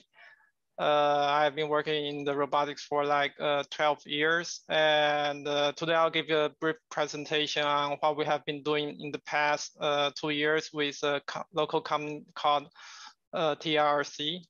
And this is basically a patrol and inspection robot. We did it for them in some industrial setup. Okay, so I'll just play the video and I will explain it along the way. So this project was actually funded by the Ministry of Economic Affairs, and the company called Taiwan Intelligent Robotics Company, TRC for short. They have been working on various robot solutions, including mobile robots and also stationary robots. And one of their projects 2 years ago, two years ago, is they were working with Taiwan Power Company. And they have all those transformer stations, and people have to go there and perform inspection regularly. And there is one saying that sometimes they can find dead snake on those power lines, which is quite amazing. But those things will just hamper the operation of those transformer stations. So what they came up with a solution for the Taiwan Power Company is to use a mobile robot with optical sensor on top of it, and there will be certain degrees of freedom. And those sensors can include LiDAR, moisture, and also multispectral camera on top of it. And what it does, basically, you just scan the map of the environment, then it enables the robot to traverse around the transformer station. And during the process, the sensor on top of it will just scan the environment, then scan all the interested position. And with the multispectral cameras, it can actually detect whether there are any anomalies in the temperature. So the guy working for this project in the company is this guy. I forgot his English name. We call him Bin Chun. So this guy was the chief engineer working on this project for the company, and he was also the window of contact for our team. So basically, they were working on the low-level navigation and operation of the mobile platform, and we helped them build the rest of the robot hardware, and also we actually helped them implement some part of the AI recognition algorithm. So with this robot, what they have been working is they actually started the project like 3 years ago with a really early preliminary projects, and then Taipower came up with the idea of actually making a real prototype to operate in a real transformer station. So that's the origin of that project. So TRC came to us, and because we know each other for quite some time, so they decided they want to build this patrol robot with their algorithm and probably some sensing technologies, and we are the guys making the whole robot. So this is something we have been working with them. And basically our contribution regarding the AI topic is we have been working on some part of gauges recognition, so we can read the readings on the gauges, and also some anomalies detectors. But those were still very preliminary, so we just developed this for them, and then they take over from there. So this is the work we have been doing based on the sponsorship of the Ministries of Economic Affairs, and it's one of the success cases. So currently this robot is actually being operated in the Taipower transformer site, another site. So there are still going on several tests for this. And should the Taipower company be interested, they probably will just buy a few more, and this will continue being developed and eventually will become a product for them. So this is something that we have been working in the past regarding these specific projects. Okay, so that's my presentation. Thank you. Now let's move on to the panel discussion. Before we start the discussion, let's briefly introduce our panelists today and AI solutions their companies provide.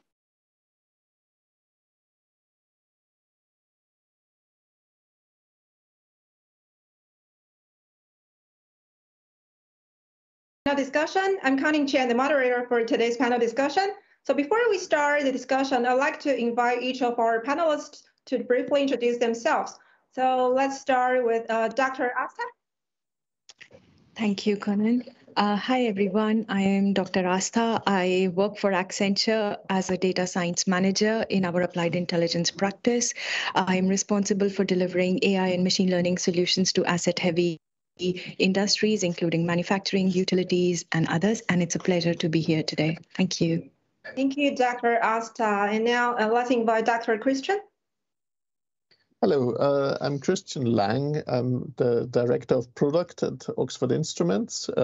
We make solutions and scientific instrumentation to analyze and manipulate matter at the atomic scale, which go into all kinds of research applications, but also industrial applications. like automotive, batteries, materials-heavy industries. And I'm very pleased to be part of this panel today. Thank you. Thank you, Dr. Christian. And Faith Su of I'm a Mac.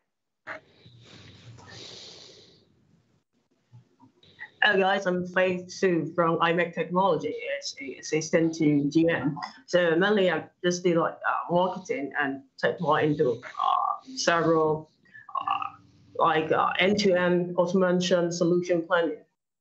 It's really an honor to be with you guys here. Thank you guys. Thank you. And Jonathan Bonner of Sensei. Hello, my name is Jonathan, and I'm the Global Head of Pre-Sales for Sensei. And I help direct successful predictive maintenance for companies around the world, giving projects technical direction. Very nice to be here. Thank you. Thank you, Jonathan. And Nelson from ITRI. Hello, I'm Nelson Chen. I'm the Deputy Division Director of ITRI Robotics Division. We have been working in robotics for more than a decade, and we focus our research on industrial robotics as well as service robotics. It's a pleasure to be here. Thank you, Nelson. And now let's invite Leo of Conundrum. Hello, I'm Head of Business Development of Conundrum. We focus on solutions using deep learning and artificial intelligence for optimization of industrial processes with focus on metals, mining, chemical, and continuous manufacturing. Very pleased to be here. Thank you, Leo. And Owen of Slamcore. Hi there, I'm Owen. I'm the CEO and co-founder of Slamcore. We're a deep tech startup in the UK, 30 strong now, and we exist to help companies integrate vision into their autonomy stacks and provide spatial intelligence to moving machines. Thank you, Owen. And now I invite Dr. Whitey from ADAT. Dr. Whitey.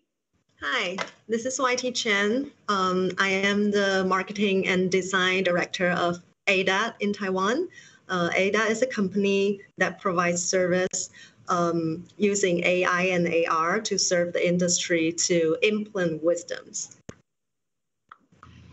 Okay, cool. And it's my great pleasure to be here. Thanks. Thank you all. And now I'd like to invite our panelists to share your viewpoints and maybe amplify other panelists' comments as well. So the first question would be, what are the major pain points you find in relation to AI technology or people amid landing an AI project? So I will invite each of the panelists to share your viewpoints and perspectives. So let's start with Dr. Asta.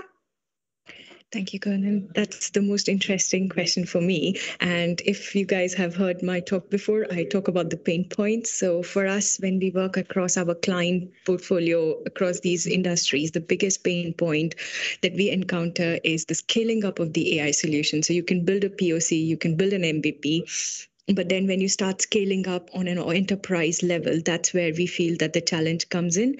It's not just a challenge in terms of the technology or in the algorithmic complexity of the AI solutions, but it also is amplified by the ops, that how would that solution be supported within the enterprise once it's delivered, and how is the upskilling of the workforce, changing of the current ways of working. So it becomes a socio-technological challenge, which is the interesting dimension which we, through our discussions with our clients, we always say that we will deliver this platform, we'll deliver this enterprise scale analytics and machine learning solutions, but then this is your support structure from IT side, this is your support structure from the OT side, and that has been a recurring theme across our clients. And the second problem that which is even more complex, and it doesn't sound very complex, is the affordability challenge of the data. So you can have all these algorithms, we have all the computes, we have the cloud for scaling up these solutions, but then the availability and the affordability to have that data is a sustainability challenge for any of these solutions. So I'm using a lot of keywords here, but when you bring these, it's a basic problem. You have the data, you can sustain your AI solution. You don't have the data, you will go up the curve, but then there'll be a downfall there. So that's the two challenges in my perspective that needs to be addressed by everyone, irrespective of the industry we are talking about. Thank you. Thank you, Dr. Asta. Is that for Christian? Yeah, I mean, following on from what Asta said, I think we see similar challenges. Two major pain points we find are the first one very much to do with data, as Asta mentioned already. The scientific-based solutions that we produce, people often don't have a wealth of existing data to train models.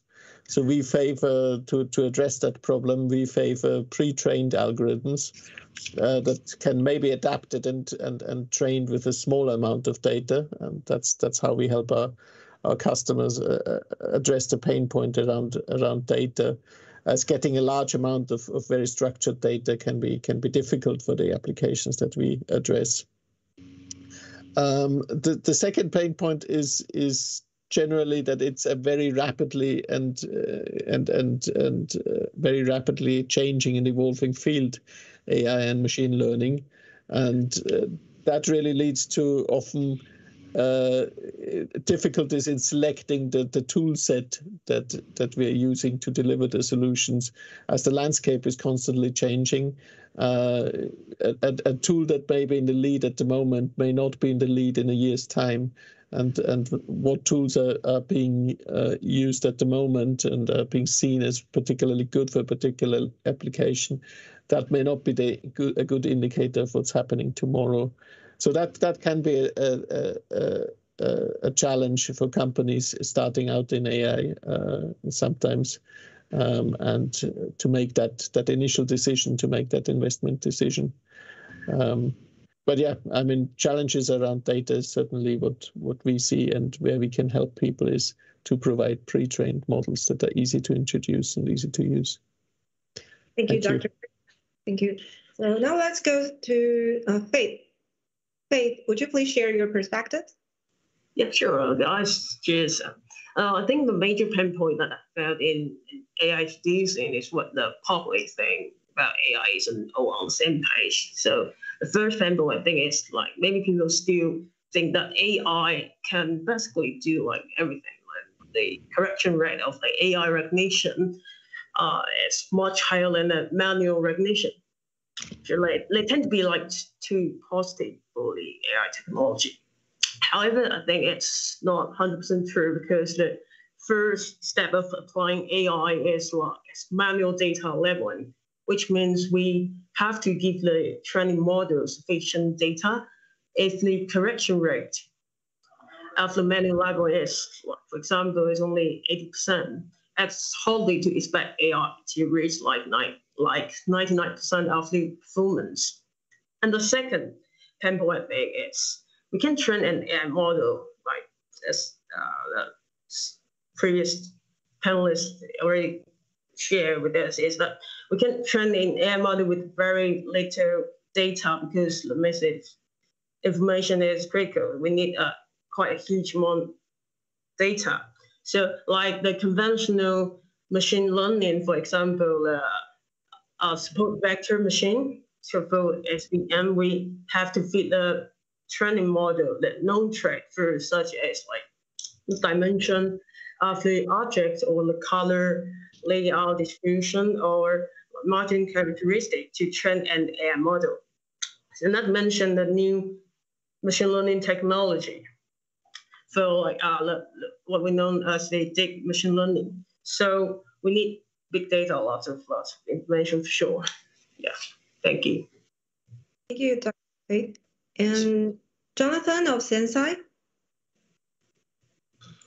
Yes, so for Sensei, providing scalable predictive maintenance across tens of thousands of assets globally, data and infrastructure costs are, of course, a massive pain point, but I think that is in industry globally, really. I would say the pain point for Sensei really is, once you've overcome the infrastructure costs, is about adoption. And again, adoption is about people. So it's moving away from these proof of concepts, the pilot purgatory, as I've spoken about, and getting people engaged, getting project teams actually using the software, using the intelligence, and getting that then spread to the wider organization. So really for us, it's about having a solution that works and is used. Thank you. Thank you. And we also have our VIP panelist, Kevin Su, President Kevin Su. So President Su, would you like to briefly introduce yourself and maybe share your viewpoint on the possible pain point you see in an AI project? Okay, I guess that makes me VIP, the last one to be introduced. This is Kevin Su. I'm the General Manager of the ADA technology from Taiwan. And our product is mainly the AI/AR app-aided software platform. And we work for major industry, including semicon, aviation, power, and automation. About the pain point, I think my feedback would be the challenge is not in technology side because they can be overcome in time. The biggest challenge actually is about human perception because the AI concept is not well perceived by the decision makers, especially they have been misled by a lot of movies. So it takes us a lot of time to calibrate their idea back to what AI should be. That is the biggest pain point which we are facing in introducing our product into the decision maker. Namely, that's education processes. So I think we rely on all of the expert VIPs here to do the same job to educate the people. This is AI. This is helpful. And it's not a terminator that is going to destroy the earth. It's a tool that is going to help people. Once they understand that, then I guess the rest can be resolved by engineers, and they are very good. They can resolve the problems step by step. So that's how I see the pain point. Thank you. Thank you, President Su. And also, we'd like to invite Leo of Conundrum. I can focus on one of challenges, which is really communication between data scientists, people who are focused on machine learning and artificial intelligence, and traditional engineers, traditional process specialists in plants.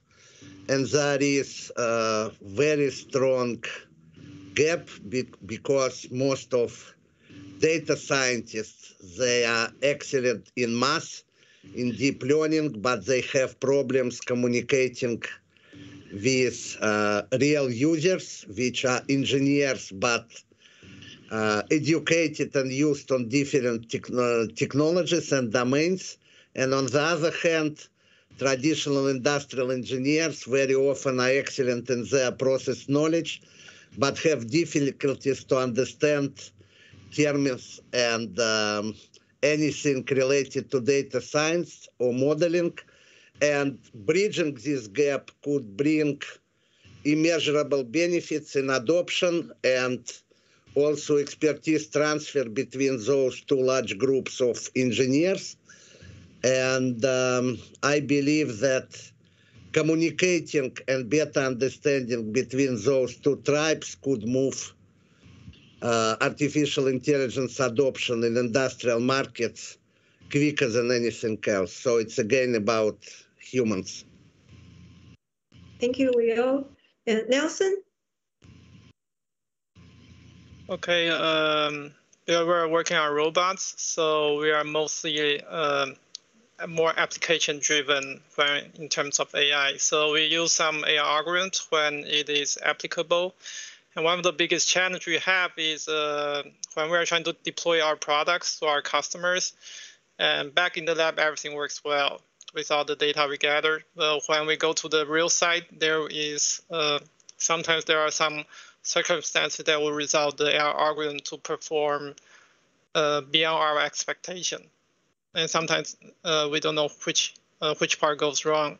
And will often require us to take a lot of effort, a lot of time to gather the data to find out what exactly went wrong, especially when going deep into the neural networks. And the other part is once we figure out what went wrong, we have to spend also a lot of effort to gather the correct data to start retrain the system to make sure it works correctly in the deployment site. I think that's one of the biggest challenges we have during the course of development in robotics applications. Thank you. Thank you, Nelson. And Owen of Slimcore. Owen, please unmute yourself. Yes. So I think just building on what Nelson was saying there, one of the challenges for robotics is as AI companies look to really move from projects to product. And this is where there's such a variety of applications, domains, different types of ways in which robots can be used.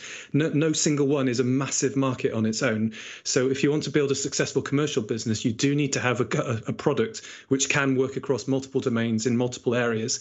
And traditionally, that has been very bad. And one of the biggest criticisms of particularly machine learning and deep learning approaches, where they do not transfer very well at all.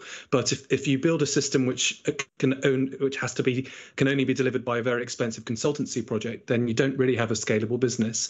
So that's probably one of the critical challenges, and something we've worked very hard on is all about tunability and the ability to take a system and tune it for an application and without having to start from scratch each time. Thank you, Owen. So Dr. Whitey, would you like to amplify anything for ADAT before we move on to the second question? Okay, I'll make it really quick. Actually, Kevin has made a very clear point that our biggest obstacle is about how to educate the population, how to educate people about what AI can actually do. And I think we share a very similar point of view with Faith, right? What AI is good at versus what human is good at.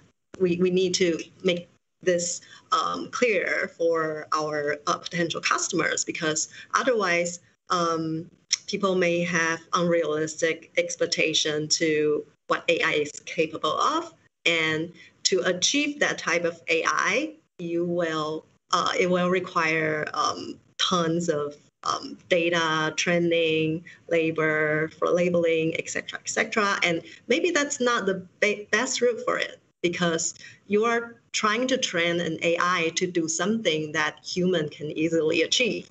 And so what's the point? So that's what I want to say. We need to better educate our customer about their perception about what AI is for and what it is capable of. Thank you, Dr. Whitey. And our second question is, would you please share the unique UI solutions your company provide, or maybe a new AI technology or trend that you'd like to explore in your future? So let's start with Dr. Asa.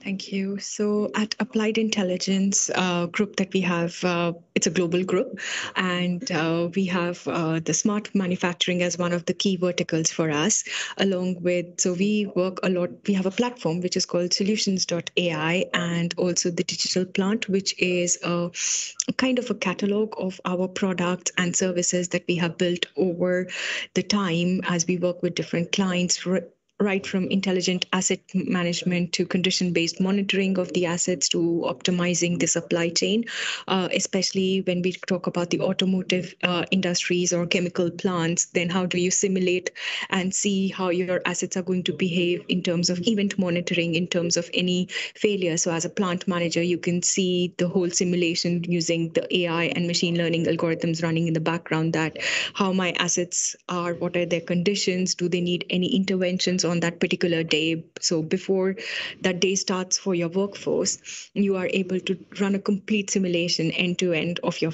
digital factory or your digital plant and so on. So that's one of the products that is very well received by the clients, because they know what is the insight. So you look at the insights from the AI machine learning algorithms that are running that simulation, but then you also are recommended with a set of actions, which is the best actions based on the past failures of the equipment on your supply chain, equipment in your digital factory or your plant. So that's one of the key things that uses AR, VR, it uses any and every domain of algorithms that you can think of. So that's our biggest platform that we work on with. Thank you, Dr. Thank you. And Dr. Christian? Thank you. So at the very basic level, we provide solutions for materials identification on the nanoscale. And we do that by combining advanced microscopy techniques, such as electron microscopy, atomic force microscopy, for example, or advanced light microscopy techniques, with really AI solutions that combine this data that comes in from various different sensors on these instruments.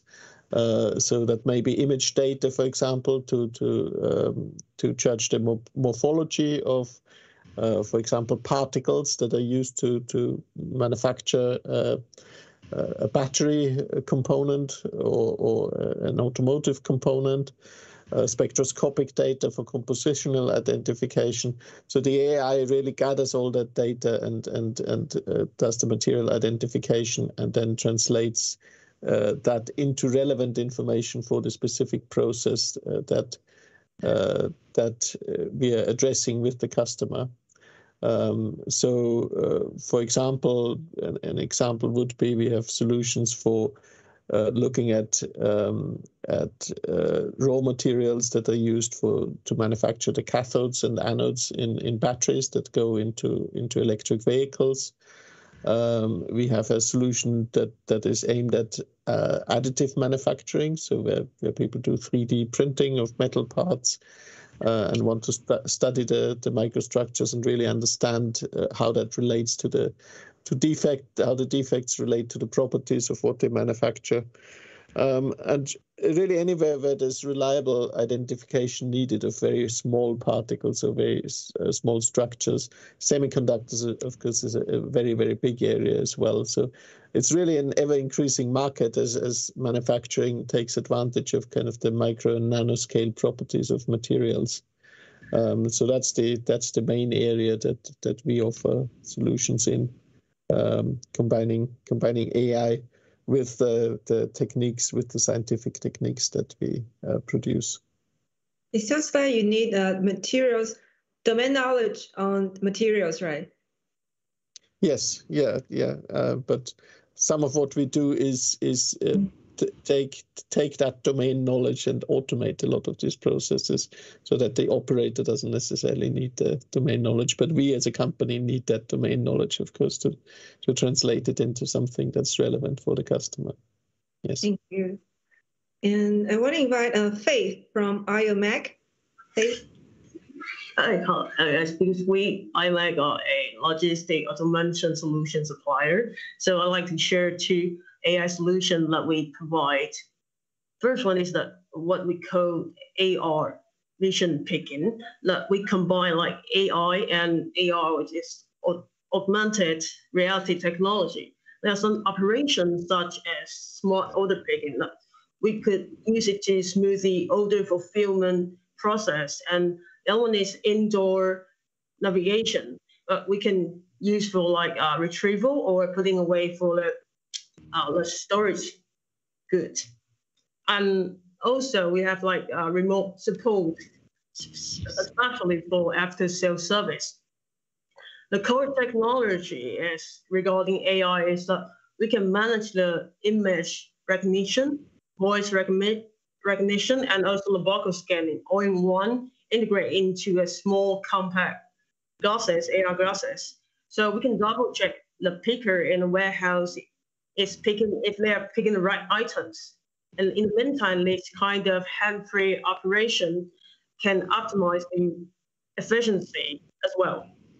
And the other solution is the optimal location deployment that we use in a compact warehouse or any other SRS, automatic warehouse that we provide. And it's an AI-driven solution. We use it to optimize the storage location. And because the storage location is random and simply an open shelf with virtual storage. So basically, we can slot the goods according to their size. Before that, of course, we have to do the automatic size measurements when we put the goods or parcel or anyone put in the warehouse in that complex system. So therefore, we can make the best use of the storage space. So in this case, we can store in more goods than the conventional racking system. Sure. Thank you. Thank you, Faith. And Jonathan? Yeah. Yes, so Sensai's AI-driven machine learning platform provides scalable predictive maintenance globally, and it's guaranteed. Now, first I want to touch on the scalability factor of it. That comes in three forms. First of all, we can provide predictive maintenance on any asset or asset type anywhere in the world in every industry.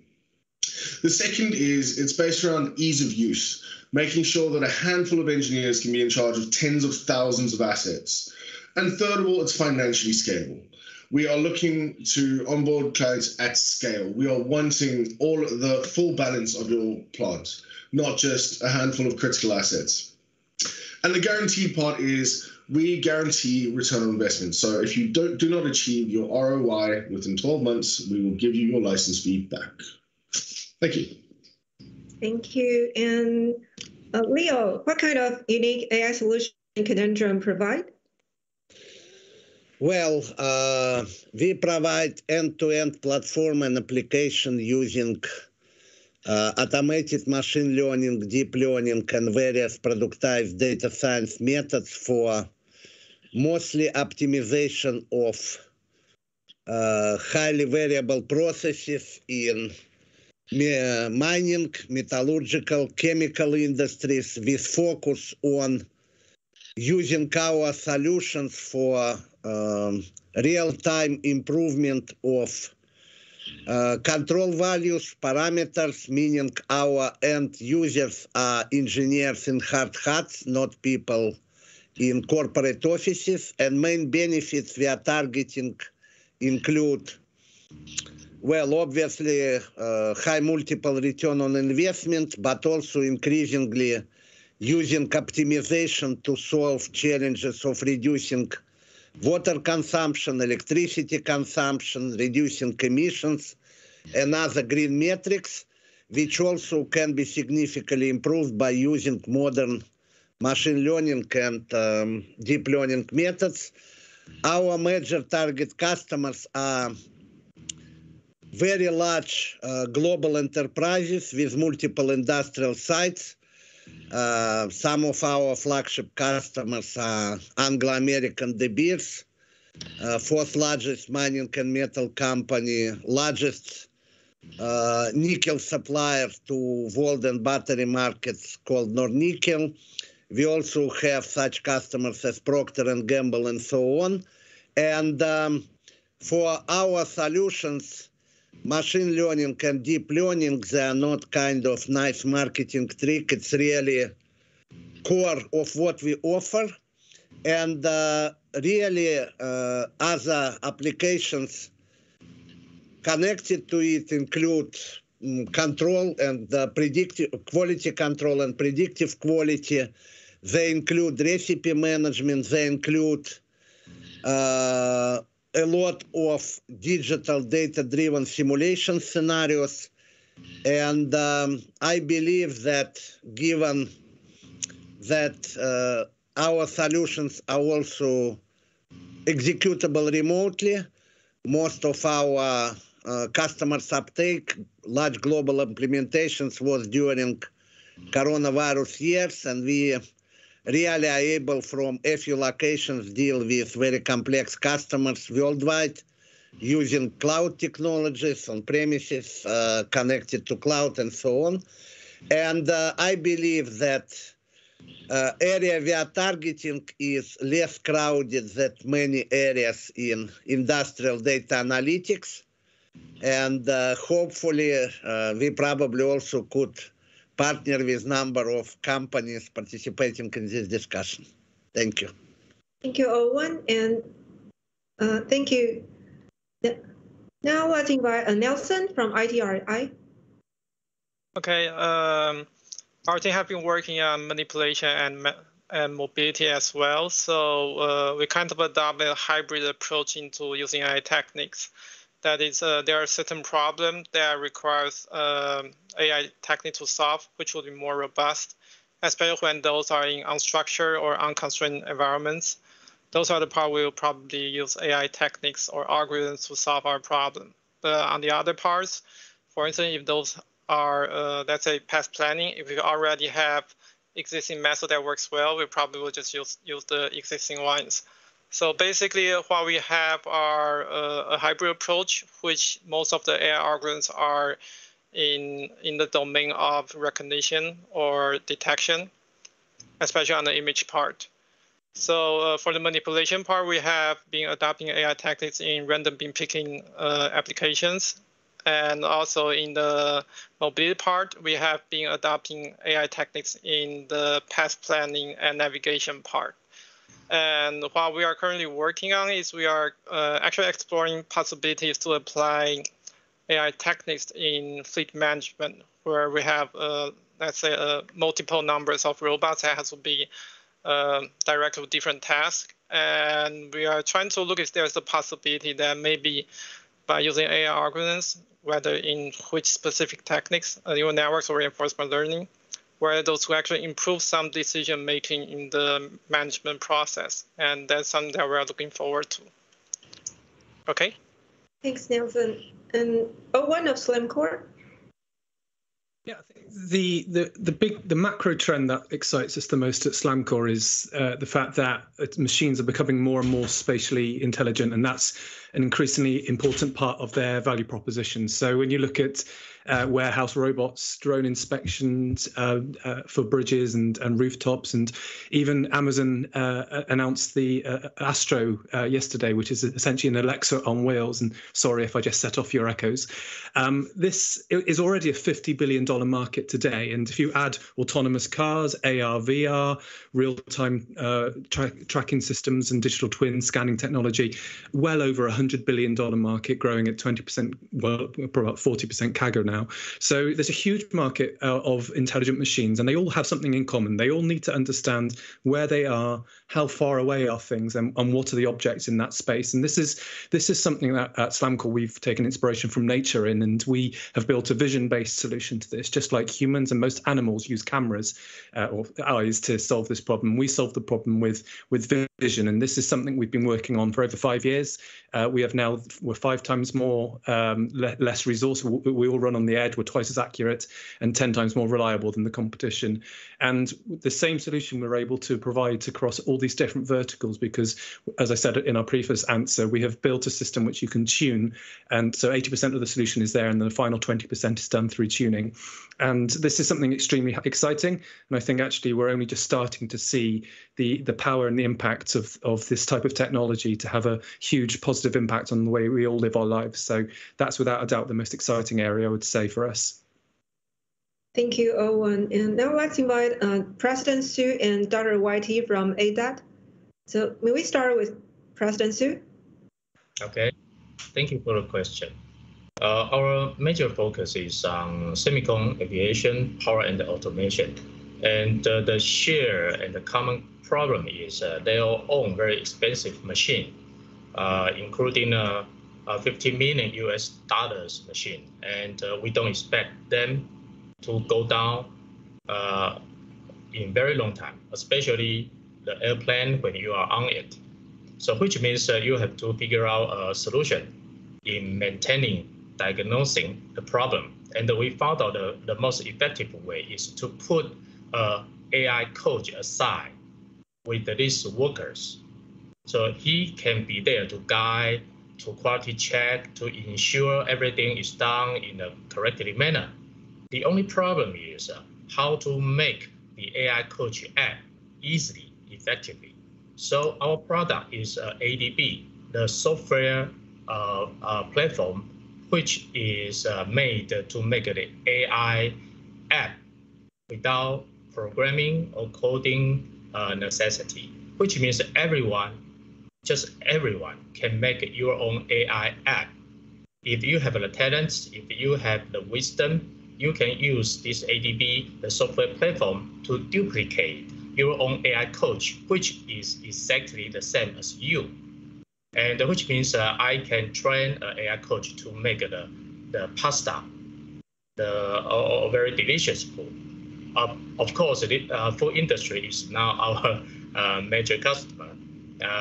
And we focus on those 4 major customers because they cannot afford long downtime. Each 1 hour downtime means $300,000 waste. So this is unbelievable. They cannot afford that. So what ADB, the software platform, can provide them is once they learn how to operate on the ADB, the software platform, they are able to make the AI app on their own that is working on the AR glasses just in a second. And they also do, our customer also do the comparison if they are using the conventional way to learn the programming or coding to do the same, exactly the same AI app. It will be 1 to 20 cost effectiveness when they choose our own product. So it's a very huge and significant differences between conventional way and our ways. And of course, the goal is to allow the customer to introduce the AI app as soon as possible in a very low cost. And the end goal is when they are using we call it AI coach app, their action on the equipment handling can be the first time right, which means no more redundant work, no more redundant parts or expert transportation, and which is also beneficial to the carbon footprints. This is critical to this planet. So basically, we provide a green planet solution. And thank you for the question. Thank you, President Su. And Dr. Whitey, would you like to add on anything? Yeah, actually, I want to add on one more thing. So another big benefit of our product, ADB, the coding-free platform for making AI coach app, is that it helps our customers to don't have to worry about leaking or releasing any sensitive information or data or photo or anything to the outsider, because they can make their own apps themselves and everything is in-house. So for industries like semiconductor, aviation, they usually are so careful and very sensitive about this type of PIP issue. And with our product, it's a huge benefit that they don't have to worry about leaking information anymore. Okay. Thank you, Dr. Whitey. And now let's move on to the third question. So from your experiences, when is the good timing to land an AI project or to adopt AI solutions? It would be great if you can share a case study, but you don't have to disclose your client name. So just cite a case in your experiences. So can we start with Dr. Asta? Yeah, so thank you. And that's so many things to say and so many case studies coming to my mind, but let me pick one of them. So one is about the defect detection. It's common across different industries, but for one of the clients, when we started onto this journey for an automotive client, big client, so the challenge that we had was that we didn't have any image data where we can say use any kind of image analysis algorithms and say that these are where the defects are during the manufacturing process. So it just look at it like we knew the process, and then we needed to identify the defects that were coming onto the materials, and we didn't have the image data, which was a kind of a big blocker for us. So any of the supervised algorithms that we wanted to train and use were not applicable. So we had to go down the route of collecting any kind of contextual data that we had and use semi-supervised. So we used the physics behind the model that was used for the manufacturing process, but then also brought in an AI predictive lens onto the defect detection. And I think that's where it highlights the point. It was a very interesting exercise because it was full of failures at starting, but the lessons learned was that everything does not need to be fully autonomous on day one if you're using machine learning. It's an incremental journey that you take. You try, you fail, you learn on the go, and every use case is different. Even if you have a service or you have a product off the shelf, you need to customize it to your context and then start onto this journey where you train, retrain your algorithms, tweak it to the problem. And I think that is the ultimate way that AI becomes successful in any application. In our case, it was the defect detection, where a supervised algorithm was not what we expected. We expected it to go in the first go that this is the solution, but our journey of doing it was use a semi-supervised technique, have the human intervention, and then just build on that learning towards the completely autonomous solution. So, yep. That's one of the case studies. Thank you. Dr. Christian, any case you want to share with us, no matter success or failure? Yeah, sure. So rather than maybe sharing one specific case, like an area that we have worked with many customers recently on, has been in the battery industry, for example, where our customers are wanting to inspect incoming powders that are coming in from different sources, which are then manufactured into, for example, anode or cathode materials, and they want to spot contaminants in there. One of your questions is, when is a good time to really engage in that? And I said, I would answer that question as soon as possible. The work that we've done with our customers, even though maybe they weren't knowledgeable about AI beforehand or something, what it really got them to do is to look at the data that they can gather about these materials with new focus and new eyes, really. And that brings benefits in the production process really from day one. So even before you've implemented the AI solution, just the process of looking at the data, structuring the data, can bring almost immediate benefits. The other thing that we found really important is, first of all, to work closely with the customer, but to have a partner at the customer side who's empowered, who's a champion in that area, and who really gets into the project and works with us closely on adapting the kind of AI solution that we have. And that person can then often act as a champion internally as well. So that's another thing that we found to be very, very helpful if you have one person that's really committed to the project and that then also sells the solution internally so that people actually take it up and use it and understand how to use it. So yeah, that's kind of the experience I would like to share. Thank you, Dr. Christian.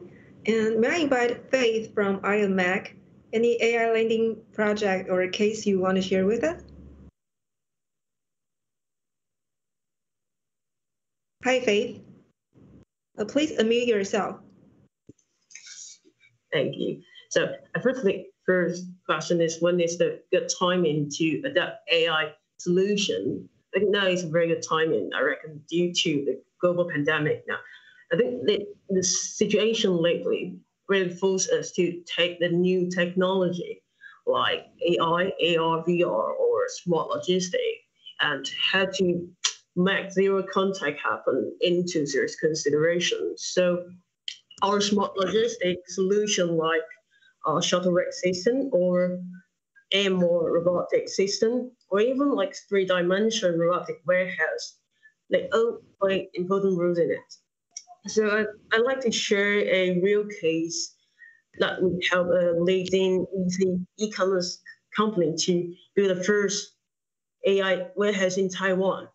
The solution is comprised of like a unit load for heavy poly goods and a shuttle rack system for small objects, so we can put in a tow tray or carton. And also we have like multi-tier racking, which is just a conventional racking system. And at the packing or order fulfillment stage, we will use like a smart cook-to-light or pick-to-light system, which we use the light projection to guide our operator. And most importantly, that we use the AI algorithm-based solution. And I take the shuttle rack system for example. That we use the random store concept in it. What's the random store actually is like compared to the conventional warehouse. The random store is basically means that you can slot any item in any empty location, so that we can like minimize the resemblance between the storage object.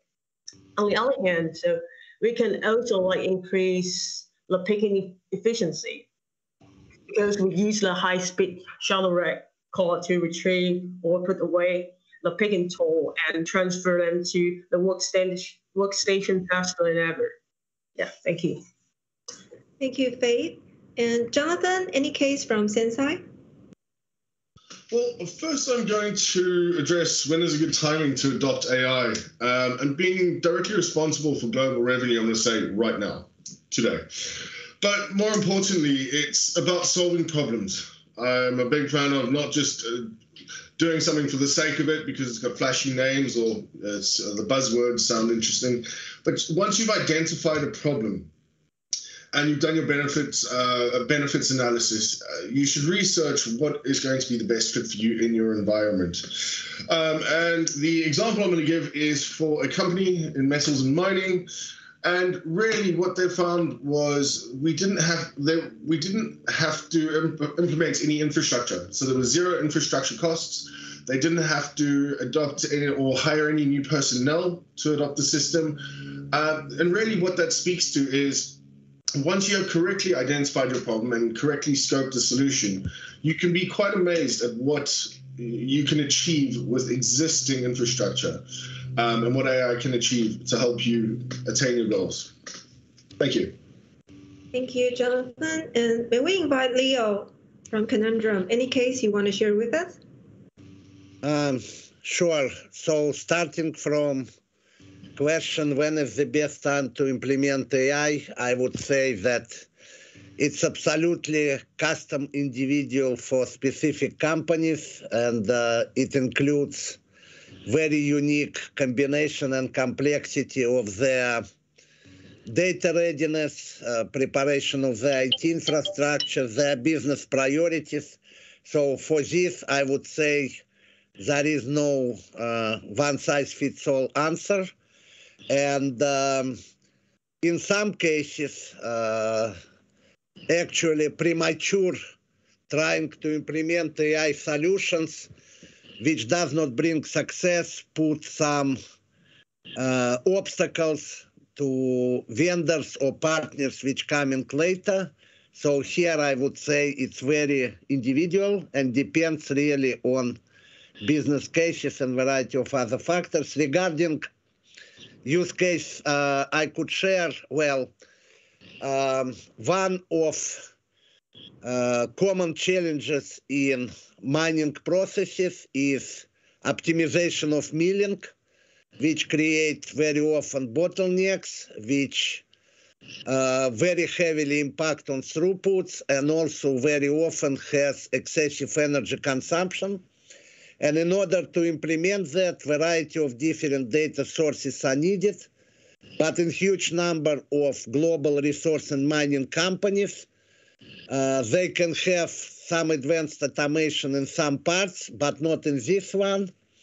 And we found as obstacle that a lot of sensor data, which would be normally required for our models, is missing. So we found the way to substitute this missing data by use of our technologies based on computer vision granulometry and using computer vision to really very quickly analyze, understand, predict distribution of particles and various types of force.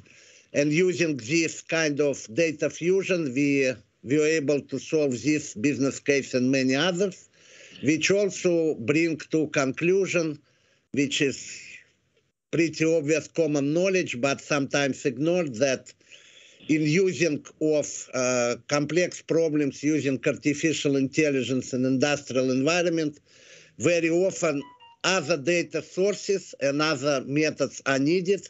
For example, if companies trying to do everything using only time series data, they can find that adding some other data sources could be very crucial to solving problems. And another lesson that very often even most advanced mining or metal companies have large discrepancies in collecting their sensor data. And those problems sometimes can, but sometimes cannot be solved on vendor level. So this is it. Thank you, Leo. And Nelson, any case you want to share? Yeah, there's actually one small story I would like to share. Back then, like 7 years ago, we were working with a group of talents. We're working on solving the random bin picking problem. So that is basically 3D vision to detect where the object is and guide the robot to pick it up. And we actually spent like 2.5 years working on that project, come up with all the algorithm by our talents. It's like handcrafted algorithm, very delicate, very complex. And it actually worked. But the problem is when we are trying to migrate to another object, it took us like 2 or 3 months to tune it, which was unacceptable at that time to our clients. So that was 7 years ago. And like 2 or 3 years ago, we have another group of young men who just came in. They have no idea of previous algorithms, and they just noticed that there are a lot of data we left over from 7 years ago. So what they did, to my surprise, they just took those data together, sorted out, scrambled it, and then they just applied neural network approaches, and they came up with a very similar result just within like half a year. And the other benefit is once they did that, and they can actually migrate to another client's object just within less than a month. Actually, it's like 2 weeks.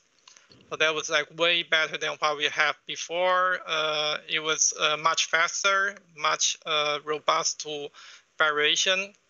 So in case that there are data or there are some uncertainty in the topic to be solved, I think maybe AI approach can be considered, because actually can compensate the parts where our human brain cannot find solution. So that was a story that's an experience that we actually know that AI approach that can work. But on the other hand, we also encounter clients where they don't have data at all. And for those type of companies, we'll probably ask them to reconsider, because if you don't have data, then the current data-driven AI approach wouldn't really solve the problem. It will only make the problem worse. So there should be an evaluation beforehand when considering applying any AI techniques. If there are already existing solutions, probably it would be best to go with the existing ones. If there isn't, then it might be a good idea to start considering using newer approach. That's our take on this. Thank you. Thank you, Nelson. And now let's invite President Su and Dr. Whitey. So we start with President Su. Okay. About the timing, actually, I have some takeaway from the experiences in the past couple of years. The first one is the best timing is the leader in industry is using AI. And why I noticed that is because back in 2019, just right before the COVID-19 took place, we roll out our product to a United States, Germany, a brand fancy car manufacturer located in the United States. They are the leader. So by that time, we sharply understood actually AI was taking off, and it's taking off till today. And we observe after COVID-19 is moving up. So that's the first point I want to raise out. And the second point I want to raise out about the timing is when you run out of the solution that is developed by conventional way, then you should start to consider if the new technology can do some benefit to the solution or create a new value generation to the situation you are facing. And the third one is that's a rule of thumb. When your neighbors are using it, then you should start to consider if you are using it too. Just like if your neighbors are buying the big TV and your children is crying for asking one at your home, then it's good time to buy one. And then the fourth point is it's very practical if your competitors are using it. And don't forget one significant fact is the AI power of growth is exponential, which means you are introducing day matters. The one more day you wait, maybe it's times 10, you are going to lose the game of your industry. So that's what I want to summarize the 4 points for the audience. When is the best timing to adopt the new technology? Because now it's everywhere. I'm not kidding. It's just like the old United West movie. You go there, you get a horse, and you start to claim the territory. And if you don't get a horse, in the end of the day, you have 0 territory. And now is the time to claim your own territory. And thank you for the question. Thank you, President Su. And Dr. Whitey? All right, thank you. So I will add on my opinion in response to the second question. Any case study or data to share? So we do have that. 2 sets of numeric data. The first set, actually Kevin has mentioned in the previous question, that using our product actually can save you more than 20 times of the time for editing or making your own Air app. So that's very significant. The second set of data is that actually in our product, we also embed a NLP algorithm to help optimize the language, the text component of the standardized procedure.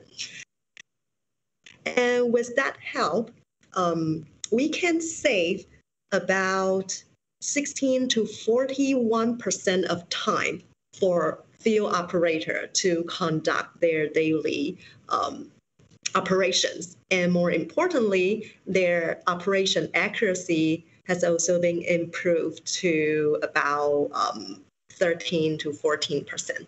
So that's the data that I am gladly share here with you, that with AI technology, yes, everyone can make huge differences and improvement. Thank you, Dr. Whitey. And for the last question, due to the time constraint, I can invite only 2 panelists to answer the last question, which is, in your opinion, how should governments help support the development of AI technology or development of AI solution providers or adopters? So for this question, is there any volunteer who want to answer this question? So how do you think that government should help to support the AI solution provider or adopters? And if we don't have a volunteer, can I have this question for the first 2 panelists, Dr. Asta and Christian? Dr. Asta? Thank you.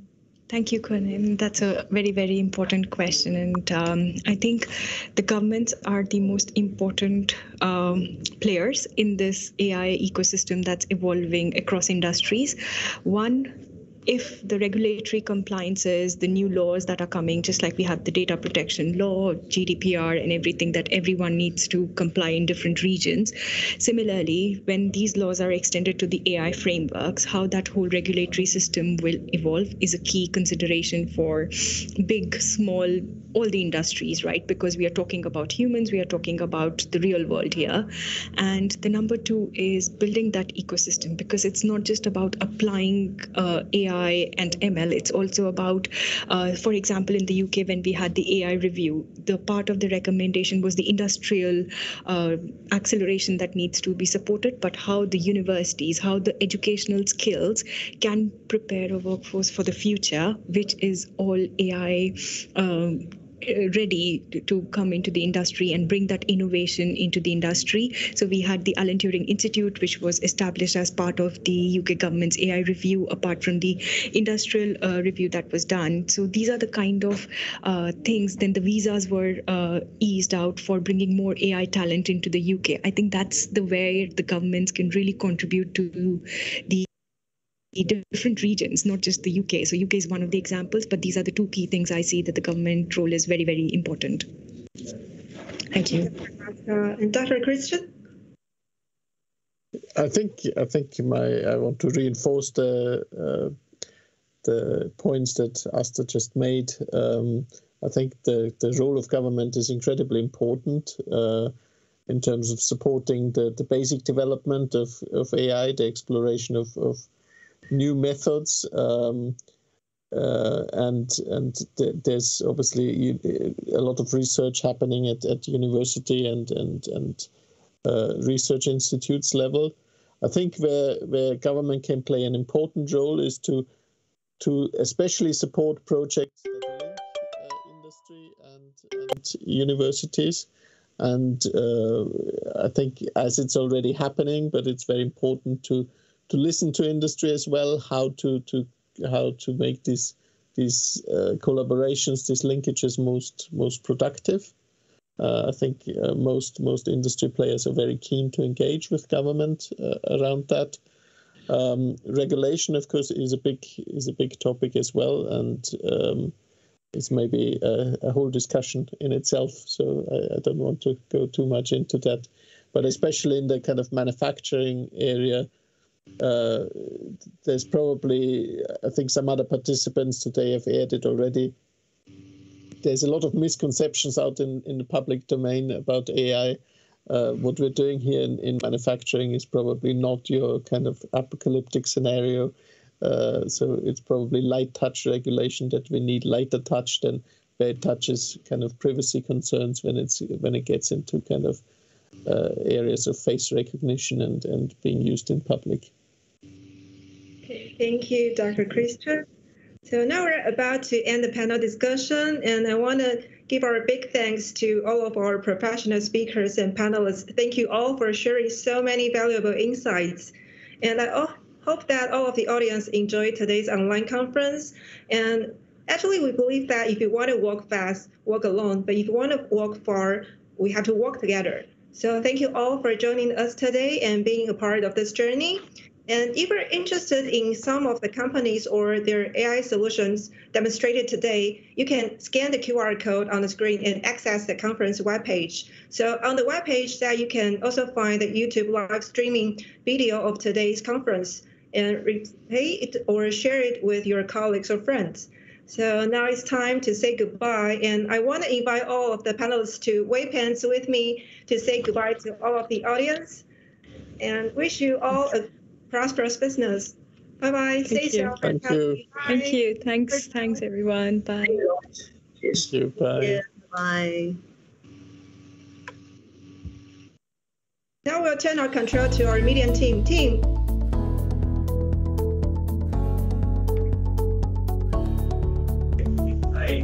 OK。画面已经切掉了吗？ Perfect， 画面切掉了，谢谢。